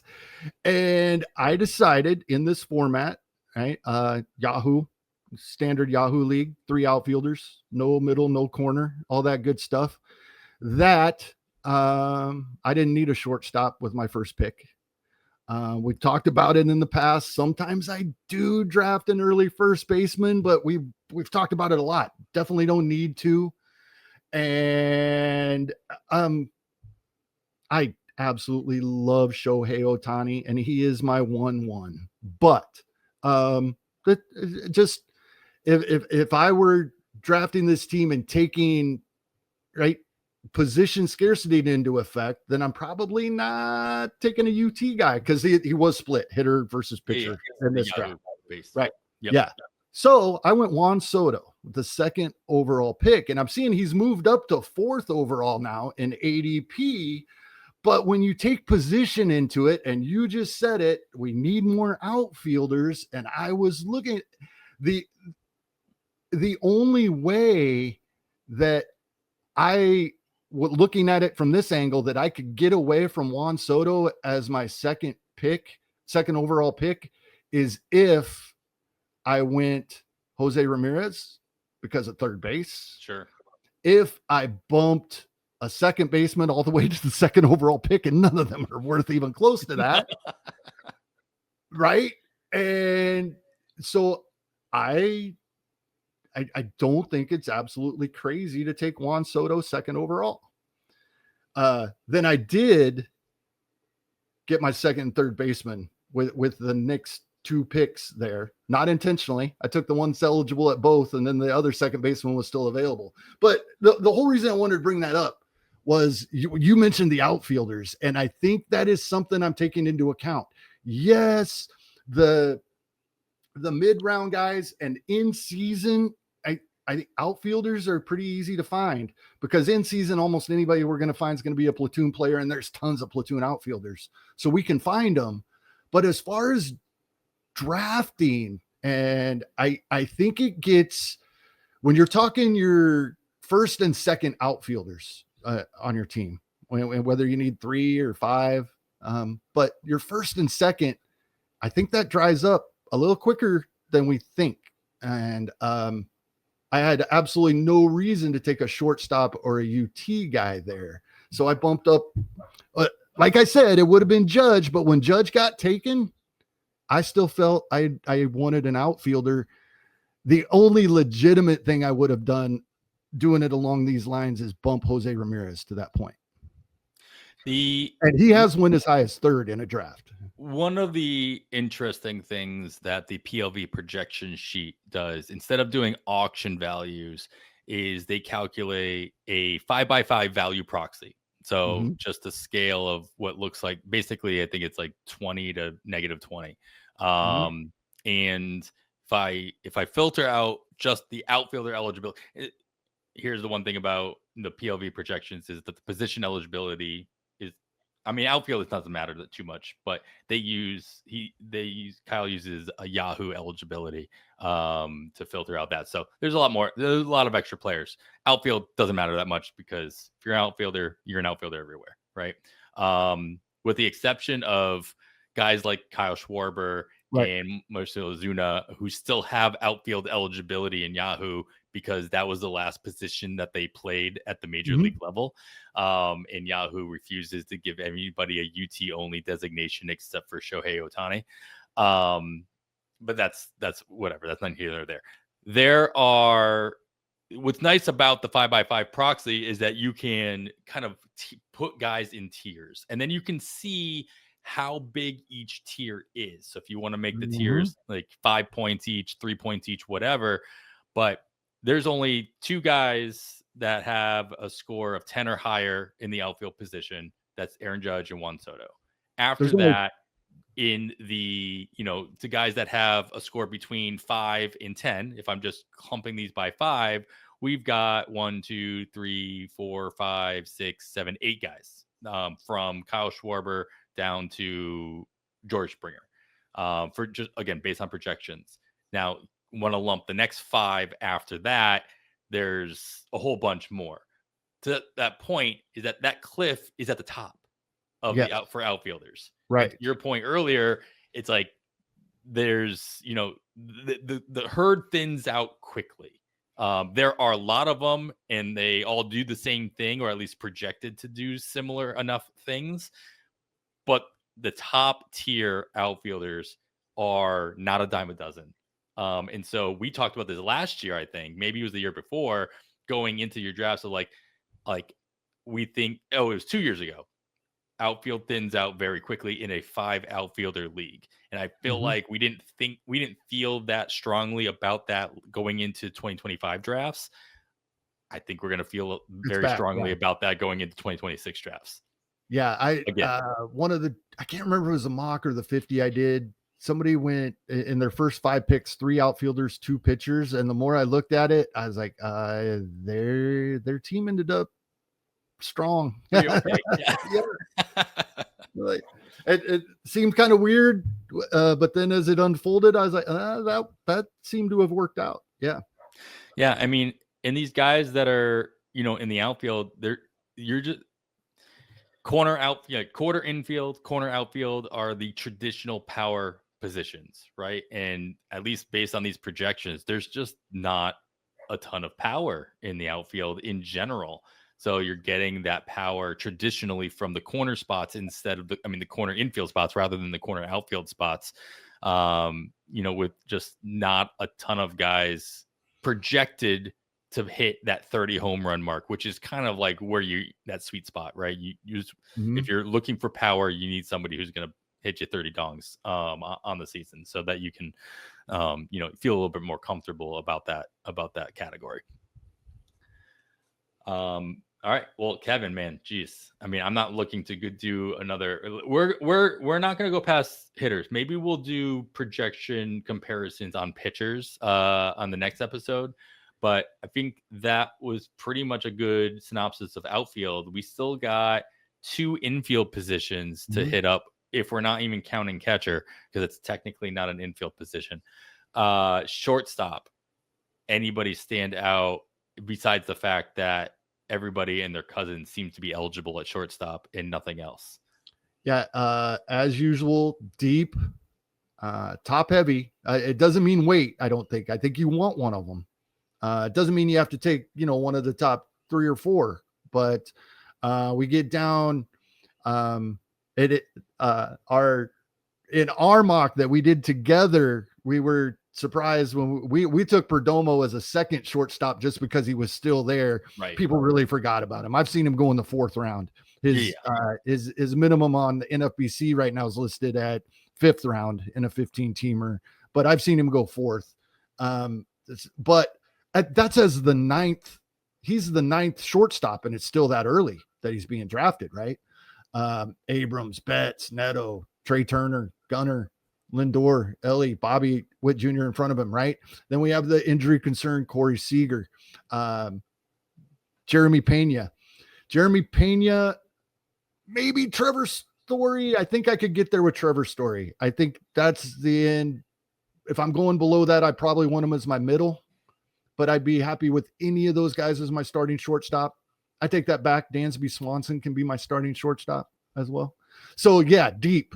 I still want one of these guys. Don't wait and not get any of them, because they do go early, right? Even if you're going down to Story, he's on average being drafted before the end of the 7th round, and he's the 12th shortstop off the board. So you need to take a shortstop early, I guess is what I'm saying. Doesn't have to be one of the top 5, but you're still taking one early if you want one of the top 12. So the thing that I noticed here, and the question I have for you is, we just talked about, or at least I just mentioned, that it seems like power out of those corner outfield spots is a little bit more difficult to find. When do you decide to pivot and find your power elsewhere? And the name that I'm looking at that kind of stands out here that you don't expect to get power out of your shortstop position unless you get one of those top 2 guys is Willy Adames. He is projected, at least PLV projections has him as the top home run producer, second to Zach Neto, and tied with Colson Montgomery with 27 home runs on the season. That's with 665 plate appearances, mind you. Not saying he can't get there, and he won't get there. He probably will, playing pretty much every day, and probably, at least in the heart, if not closer to the top of the order throughout the season. But you don't, again, you're not probably not going into your drafts thinking I need to get home runs out of my middle infield positions, both of them. Again, unless you are targeting one of those top shortstops, like Lindor or Seager, and you're expecting them to be healthy. Bobby Witt coming back as well. When do you decide, or do you decide to pivot and go after somebody like that? Because he's going a little bit lower than his projections, which is not surprising per se. So, like, do you feel like you can get a value out of that, just getting a different set of categories than you would normally have expected to get out of that position? Yeah, absolutely. And it really comes into play like you phrased it, right? It's probably going to be something that I've done earlier in the draft that's going to bring me to this point. And I'm like, oh, I'm short on power. I can get a boost from a middle infield spot. That will help a lot. Yeah, absolutely. It kind of, there's usually a batting average hit. Mhm. So but that'll come with and- a dominance for sure. Yeah. yeah, and so, but that's kind of, I think when you're when you're really focusing on starting with a good batting average base in the first few rounds of your draft, it's because you are preparing so that you are able to make a pick like that. Mhm. Yep, absolutely. Yeah. And I think those are the types of situations that you find teams jumping players up and making surprise picks, at least surprise to you, because you didn't go into this thinking you were going to have to, but some other team, something happened, to your point. Like at the top of their draft, they had to make that pivot. In order to make the pivot correctly, or at least in their mind, make it correctly, they're going to have to jump somebody like Willy Adames up. And it might seem odd based on ADP, but again, projections, putting your team together, team context, ADP means little to nothing at this point. We know this. It should mean little to nothing at the end of the season as well. But it is hard for a lot of teams or a lot of players to ignore it completely as they're making their picks. A guy that both of us have been fans of, we've both rostered him on multiple teams. He's right just below that area you're talking about. And one of the very few guys that still has the more than two positions of eligibility are Jose Caballero. And this is kind of the opposite of what you were just talking. I will draft a rabbit, especially if it comes with a decent batting average, but when it's a guy that can play all over the field and plays good defense, so we're going to get those stolen bases, and some of them without at bats to add to the batting average hit. I am a fan of a guy like Jose Caballero, and when he's still sitting there in the 17th round of a 15-team league, he can just fix so many problems. Your speed, he's your backup at every position.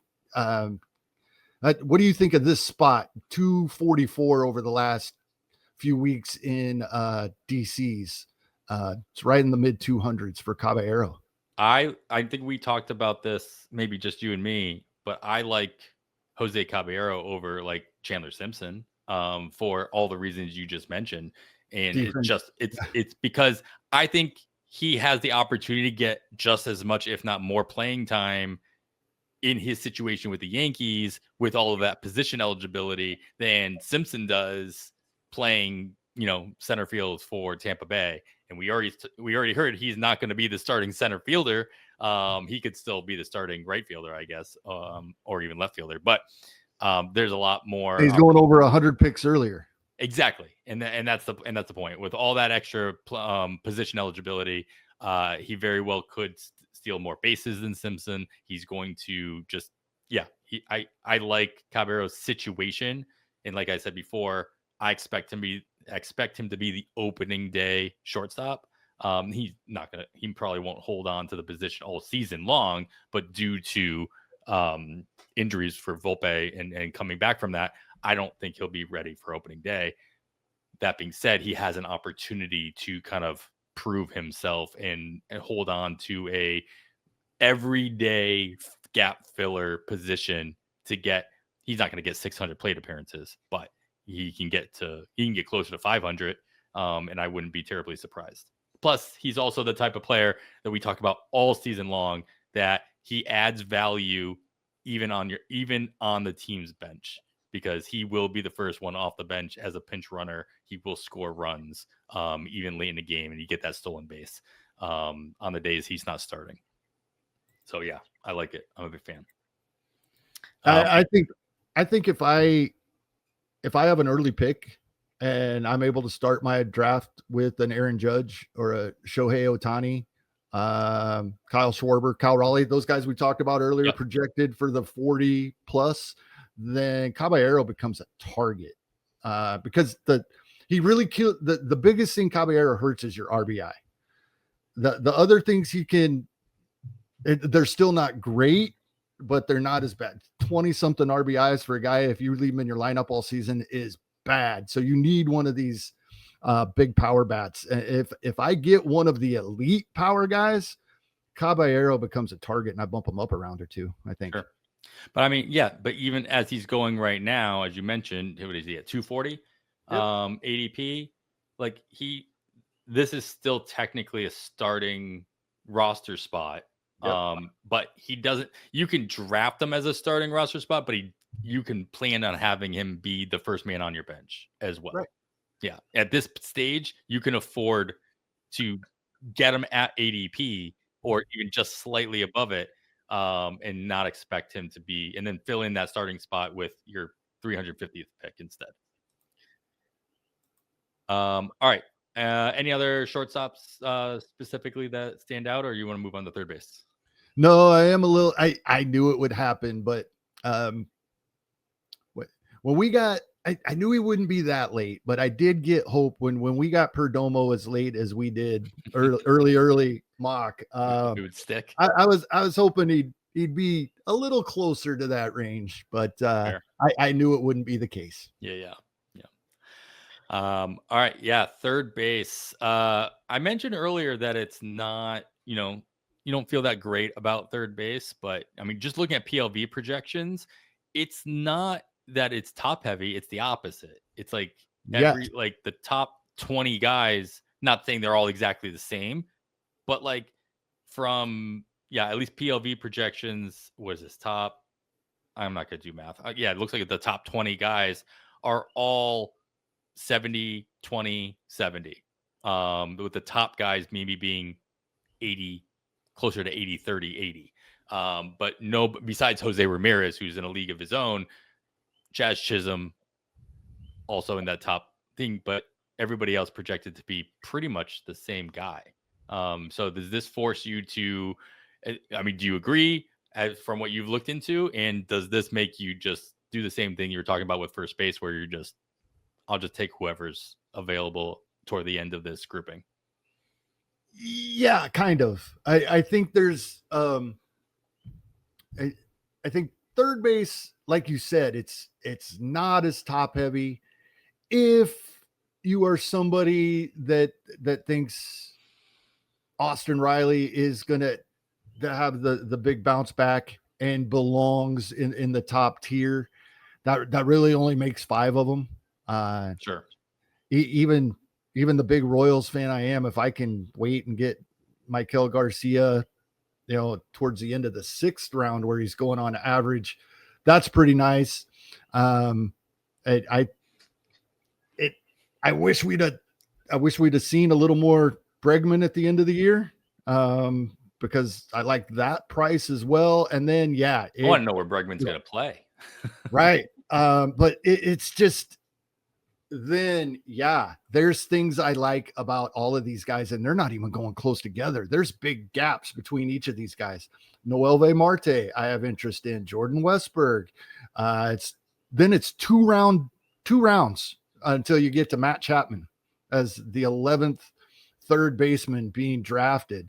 Another round and a half to get to Addison Barger, who, even as probably mostly strong side platoon, I think we both like Addison Barger. You got Royce Lewis down here if you think he's going to come back.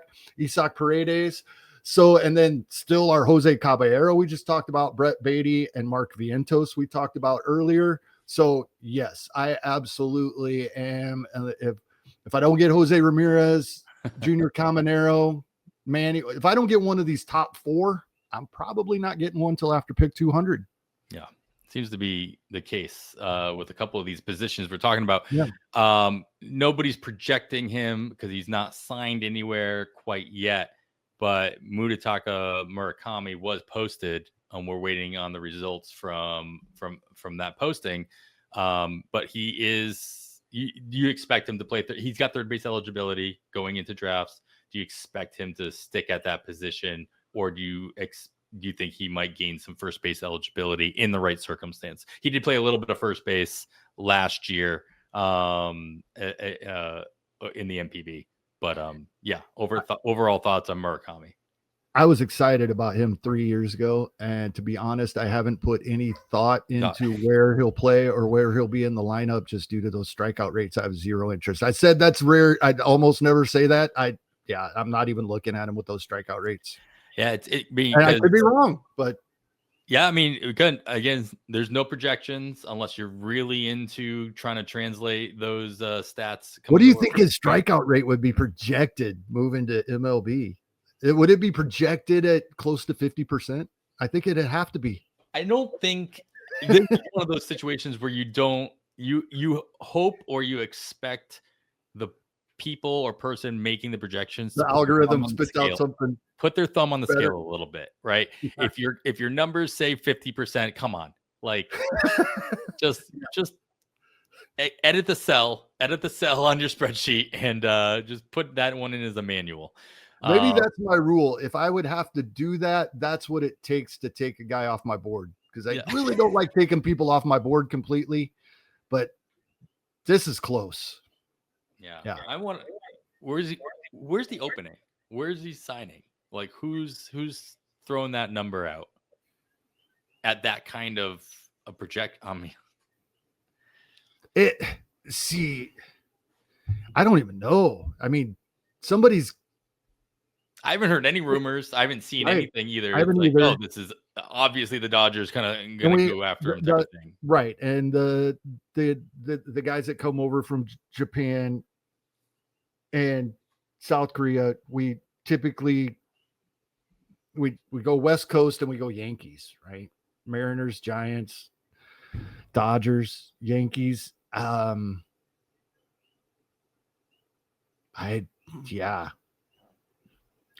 those teams. I hope the Royals don't. I hope the Royals aren't even in. Yes, if he would turn into be a superstar, absolutely. The Royals would love to have an international superstar. But I think there's just way too much risk here, which brings down the number of teams that are in to even less. It's not only the teams that can afford somebody with the big posting fee, and then it's got to be a multi-year deal. You also have to be able to know that there is a really good chance it's not going to work and be able to afford that. So that shrinks the number of teams even more. Let's also think of position scarcity on the open market this season. You have Bregman out there. You have Eugenio Suarez is still a free agent. Like I could see him not getting signed. Honestly, it's rare, but it has happened where he goes back to Japan when they're posted. They don't get signed. I could see that happening here. Do you see them not getting post? Like not any teams bidding on it? Because you can win the bid and not sign the guy, and then you're just out whatever millions of dollars you paid just to talk to the. I could see nobody winning the bid for the posting. Yeah, fair. Yeah, there might not be any interest. There's a coach somewhere that thinks they see something that he's going to hit 55 home runs because he's going to make contact. I got this. There's multiple coaches telling their front offices that, and I have a feeling that there might not be a front office that agrees with their coaches here. Unfortunately, it's every single front office, or is the scene from Moneyball where he is firing the head coach or the head scout, right? It's just it's every single one in this situation. But all those teams you mentioned, they don't have the openings either. It's like in the ones that you want to argue that they could have the opening, like you could make a case that the Mets may want to go out and get a third baseman that they trust to play every single day, not a platoon or whatever. And it's not Beatty or Vientos. I don't think they will, but they have, like I said, they have the options of going after. If you're going to do that, you're going to sign somebody like Bregman, who you trust a little bit more. But the Dodgers obviously still have Muncy available at third base. Seattle, Padres got Machado. Giants got Chapman. Yeah, they're paying enough for Chapman. They're not. Yeah. All right, cool. Well, all right. I said it's not an infield position, but we can close it out with the catcher. If there's anybody that kind of stood out besides Ben Rice, to you as you were looking through this Are you still sticking with you're like, I'm trying to find 2 catchers that are going to get me over 500 plate appearances? Yeah, and that part I think is getting easier. They've gotten a little more expensive. Fantasy players in general, I think, want some of the top catchers. I think we've been talking the past couple of seasons about the catcher pool getting deeper and deeper, and that is still the case. And when I was looking at catchers specifically, it was there were some catchers that I felt like these guys are going to get more playing time than that. Right? There's a couple of these guys. They were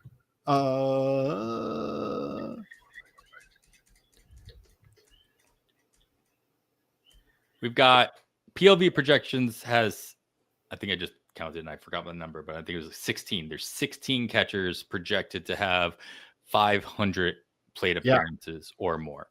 right. And they're all obvious name catchers, right? The one that stands out to me the most that I don't know if people are sleeping on him or they are just too worried about him is Adley Rutschman. Do you suspect that Adley Rutschman, he's projected by PLV to have 568 plate appearances next year, with Basallo there, being at least slotted in as a DH, but the Orioles said that he's still going to play a role at the catcher position as well. Do you expect that to eat into Adley's time in the lineup where he falls below the 500 plate appearance mark?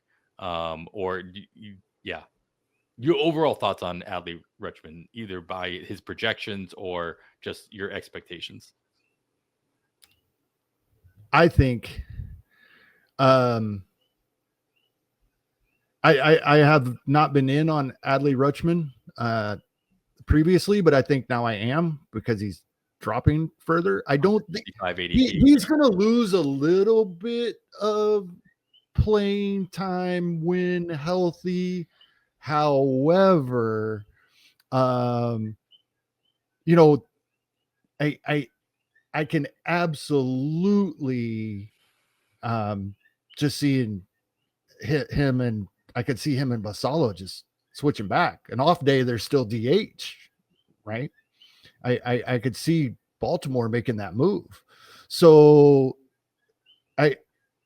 he might lose a little bit of playing time over what he was getting, prior to last season, that 630 some plate appearances, but I fully expect him to get over 500 to answer your question. Probably right in that. Depth charts has him right there where Kyle does, has him at 574 for plate appearances. Yep. So yeah, I'm probably right there. As far as performance, yeah, I expect a bounce back. I do think a lot of it was injury related. I know we saw reports that the team and Rutschman himself said, no, the injury didn't have anything to do with it. But when you look at his performance on a day-by-day basis and when the injuries occurred, it was the injury. Yeah. It was like 2 years ago where, he heard, it's like cliff. Yeah. So I think we're at a buying opportunity. Yeah. The interesting thing that I'm seeing here, just again, looking at overall ADP, 11th catcher off the board, Adley Rutschman. 13th catcher off the board is Samuel Basallo. And they're going at an ADP after 102 drafts of about less than a round apart from each other. And so which one would you rather have? I think, in our mock draft that we did together, I'm pretty sure we drafted Basallo as our second catcher option. We picked Salvi Perez, and then we ended up doing the fun pick with Basallo. I think Adley was still on the board at that time. And I know in my other mock draft, I definitely drafted Basallo and left Adley on the board as well. Okay. And it really comes back to me, and these were one catcher leagues. So I don't know if that matters per se in this. No, that's exactly where I was going. But this goes, I think on our last episode, I talked about this. Maybe it was just you and me having a conversation. I don't remember. Basallo got paid. Like that's the thing that keeps coming back to me in my head when I look at this situation. Basalo got paid. They're not going to not play him unless he forces their hand to not play him. And I don't see that happening. So I think Basalo's playing time is more readily guaranteed than Adley's is, just based on that. I don't know if you think a little bit differently on that. No, I don't think I do. And what I was thinking as you were saying all this is, in a 2-catcher league, do you want Baltimore? Oh, That's waiting a while on taking your first one if you're going to plan on getting both of those guys. Is that a move you'd be willing to make? Like, if you're close to a turn, do you try to grab both Baltimore catchers later than the top tier guys are going? You probably have to. I mean, you have to get them back to back if you want them both. Yeah, because it's one of those things. They're so close right now. Yeah. As soon as you take one, everybody takes notice. You're like, oh, well, I got to get the other one. It's one of those things where you just start a run. You're only starting a run on one position at one particular major league team. Is there a catcher that has multi-position eligibility that you would be drafted? We talked about that. We alluded to this with Salvi Perez at first base. But is there an actual catcher that you would draft and play at a different position besides catcher in a 2-catcher league? Not intentionally to start the season. Right, cool. No. All right.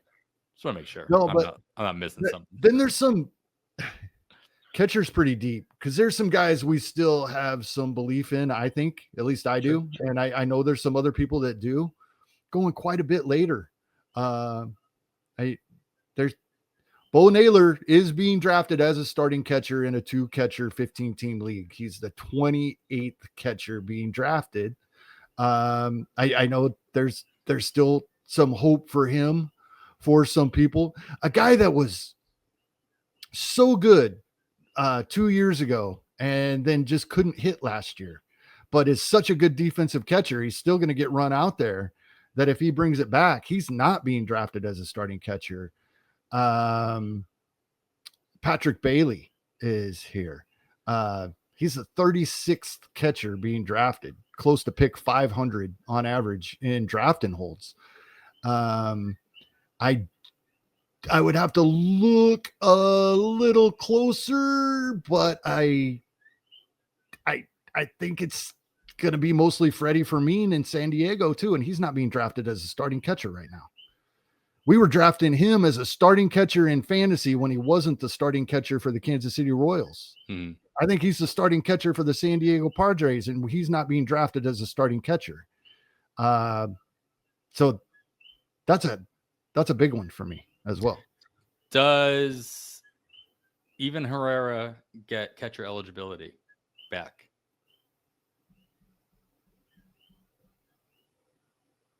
Because it's one of those things where it's like every year there's always this like sneaky like catcher not eligible at catcher to start the season. What was it?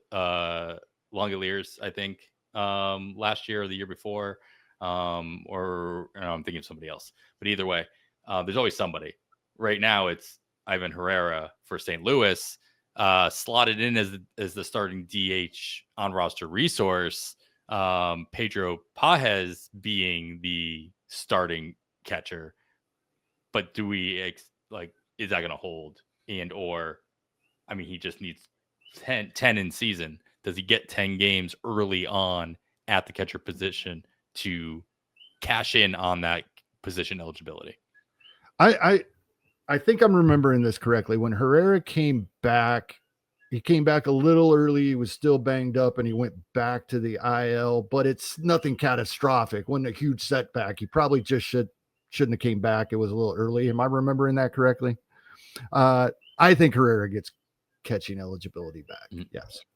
Fairly early. Yeah. But it makes me at least think that situation makes me think a little bit more on Pedro Pages as a C2 in a 2-catcher league, if possibly not, at least definitely a high C3 situation, especially if you're going to get if he's going to be the most day starting catcher, and maybe he doesn't get the added plate appearances on his off days, sure. But if it's a 60-40 split, and with Paz getting the 60, I mean, his projections aren't spectacular, but it does seem like the playing time is going to be there for Paz at that position. Yeah, he would definitely make my watch. I don't think he's going to get drafted in most leagues, even 15 team 2 catcher leagues, maybe some, but not. Well, we haven't had any pre-draft leagues being drafted, so it's really hard to tell. But it doesn't appear he's being drafted as a starter in 2 catcher leagues, with his ADP going well after. Yeah. And it's dropping. He's past pick 500 now. Lately, he's been, his ADP is still up there in the 400s. He's been being picked at 590, 543, 575. So what I'm getting at there is, I wouldn't just make this assumption, but it does lead me to go looking. There's probably been news about playing time either for Herrera, or somebody else, or they're in on a free agent. There's been some news because his ADP wasn't very high to begin with. They're in the mid 400s, and it's tanked about 100 spots even from there. So just recently. So I feel like there was probably some news. Yeah. So either that or it's because all the gladiators began being drafted and he's not being drafted as a top 30 catcher. That's probably what it is. Herrera is the more interesting portion of this, just because it's like, how long are you willing to wait on that position eligibility? We talked about this with Brent Rooker last year. That was one of the main ones. It's like, had that UT, you expect him to get outfield eligibility. I feel like it took a little longer than we wanted it to. Yep. But like, this is a different beast. Like, even Herrera is fine, and he'll be fine to plug in your UT spot for as long as it takes. But how long does it need to take for you to feel more comfortable with that? To feel like you got some like sneaky value out of drafting him. His ADP is 189. If he had catcher eligibility to start, I would expect that to be much higher. Oh yeah, absolutely. I would expect he'd be going as a starting catcher in probably 12 teamers. That gets him top 24. He'd be drafted ahead of Narvaez, probably Jeffers. Now we're getting into high power, low batting average guys, right? Ohape and Austin Wells, they're at 21 and 22. So probably there in that range. Somewhere around there is where he would jump to. Well, he's already here's the thing is the ADP is already would have him as the 15th catcher off the board. Oh, it would already be higher than that. Yeah, he'd already be at Kyle Teal, Gabriel Moreno, and right below Basallo and Rutschman and Kirk. And so is there enough value? So what I'm hearing from you though, it's like, no, I guess there's not the value, the sneaky value of drafting the UT position catcher in this scenario. That's where he'd be going anyway if he had catcher eligibility to start the season, because doing this forces you to have to pick another catcher to start your season. And it very well could be your point you just made about most of these drafts have been gladiators. And are you drafting Ivan Herrera as your UT, like to fill your UT spot? Because you don't have a choice. Like, you have to pick 2 other catchers if you're going to draft Herrera in those gladiators. You don't have the luxury of kind of waiting. So I'm going to pull up, where is he being drafted in non-gladiators?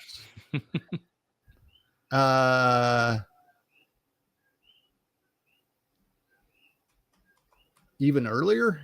He's at 228 ADP in gladiators. So he's going later. So okay, it is later. He's at 165 over the last 3 or 4 weeks in draft and holds. Okay. Yeah. 165. And the Knicks catcher is Basalo. And then Moreno. So he's actually going right ahead of those guys in the draft and holds. I think so. I think it's going to be different in every format, and I might be thinking of this backwards. Gladiator, yeah, I think it's a sneaky pick because he's going to fall a bit for missing time. But I think if you feel like he's going to get that no, because you can't draft him there. That doesn't work. He can't. You can't move. You're right. You don't get the catcher brought that up eligibility already. So I don't know why I even went down that line of thought. But I think I'm backwards almost. I think most people, because of having to wait, would say they want to do that in a draft and hold. I don't think so, because even though you have 50 spots, I don't think I'm drafting somebody to play a position that they're not eligible for when I draft them. I have to be certain that that's coming. And because you brought up the possibility of how long does he just DH and not get that, that actually pulls me away in a draft and hold. But in a FAAB league, because I'm probably not going to be happy with my catcher too. I'm waiting on him. Yeah, sure. Easy drop. So, but yeah, then I'm probably dropping my catcher too, looking for a better one and dropping him, right? Because he's not my utility anymore. But so that's kind of where I go. I just feel like in a draft to hold, I want to be guaranteed of that position eligibility when that's specifically what I'm drafting him for. And and I'm drafting him as a backup. He's not even eligible there when I first did him. So I think I'm wrong.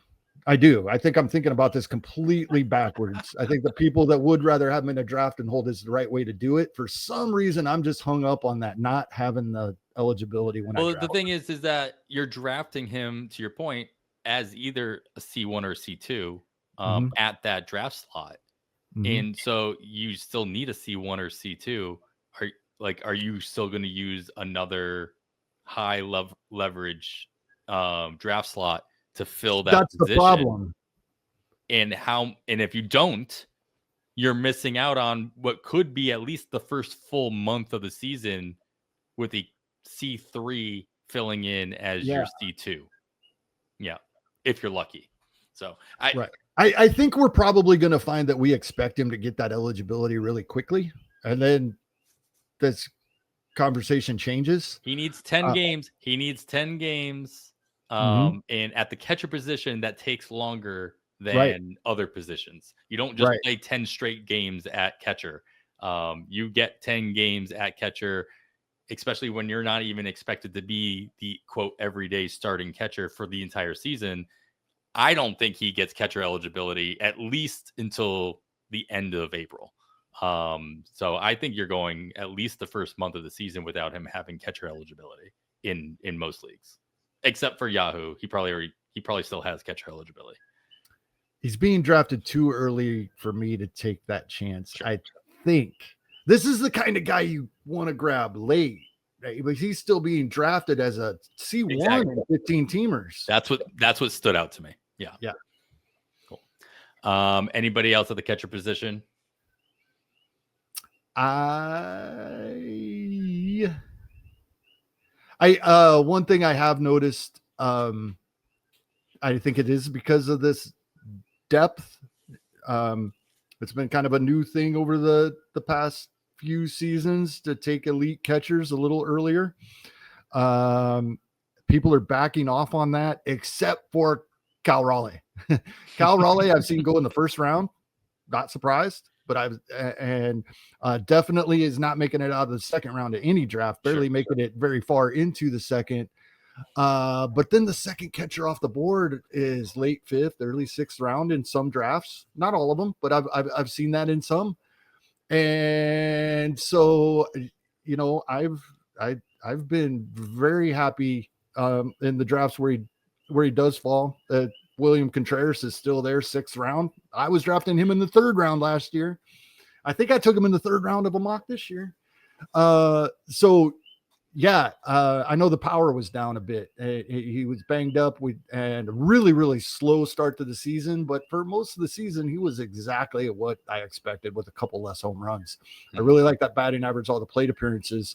It is not surprising to me at all. Ben Rice and Hunter Goodman being up here. I read something. Oh goodness. This was in the Pitcher List Discord. I can't remember who said it, but somebody was talking about Ben Rice, and yeah, he had a great breakout, but that he's probably a really, really good hitter as a first baseman, not just a good hitter as a catcher. And that stuck with me. Like, I think he's gonna, that gives him his playing time, right? There's your playing time security. Yeah. If you're not just a good hitter as a catcher, you're sure. a good hitter, period. You're a good hitter. We need you in our lineup, right? Kyle Raleigh, Salvador Perez, those guys. So if he's going to get that treatment, that's the definite boost. Yeah. And, as much hype as he's already gotten, PLV projections, even though he is the second highest rated catcher in their projections, still not the highest plate appearances. So if that plate appearance option can go up due to that in that lineup, sky's the limit type of situations, at least according to the projections. 572 plate appearances by PLV, by the way, which is, not exactly low. It's like in top 5 plate appearances overall, but you still have the Cal Raleighs, the Salvador Perez's, William Contreras that are each over 600. And does Cal Raleigh get to 671 plate appearances? That seems like a lot. It is a lot, but if he stays healthy, he will. Yeah, sure. He'll be in that lineup every day at the top of it if he's healthy. Yep. Cool. Well, Kevin, this was a blast. We'll tackle some pitchers in the next episode, perhaps. But I think we've made up for lost time with the 2+ hour. Oh goodness, I didn't even notice that, Adam. Yeah, of course. You never notice it until it's it, and then until it's over. But close us out here, Kevin, with any other thoughts that you might have had over the last month that you've been keeping to yourself. Share with everybody.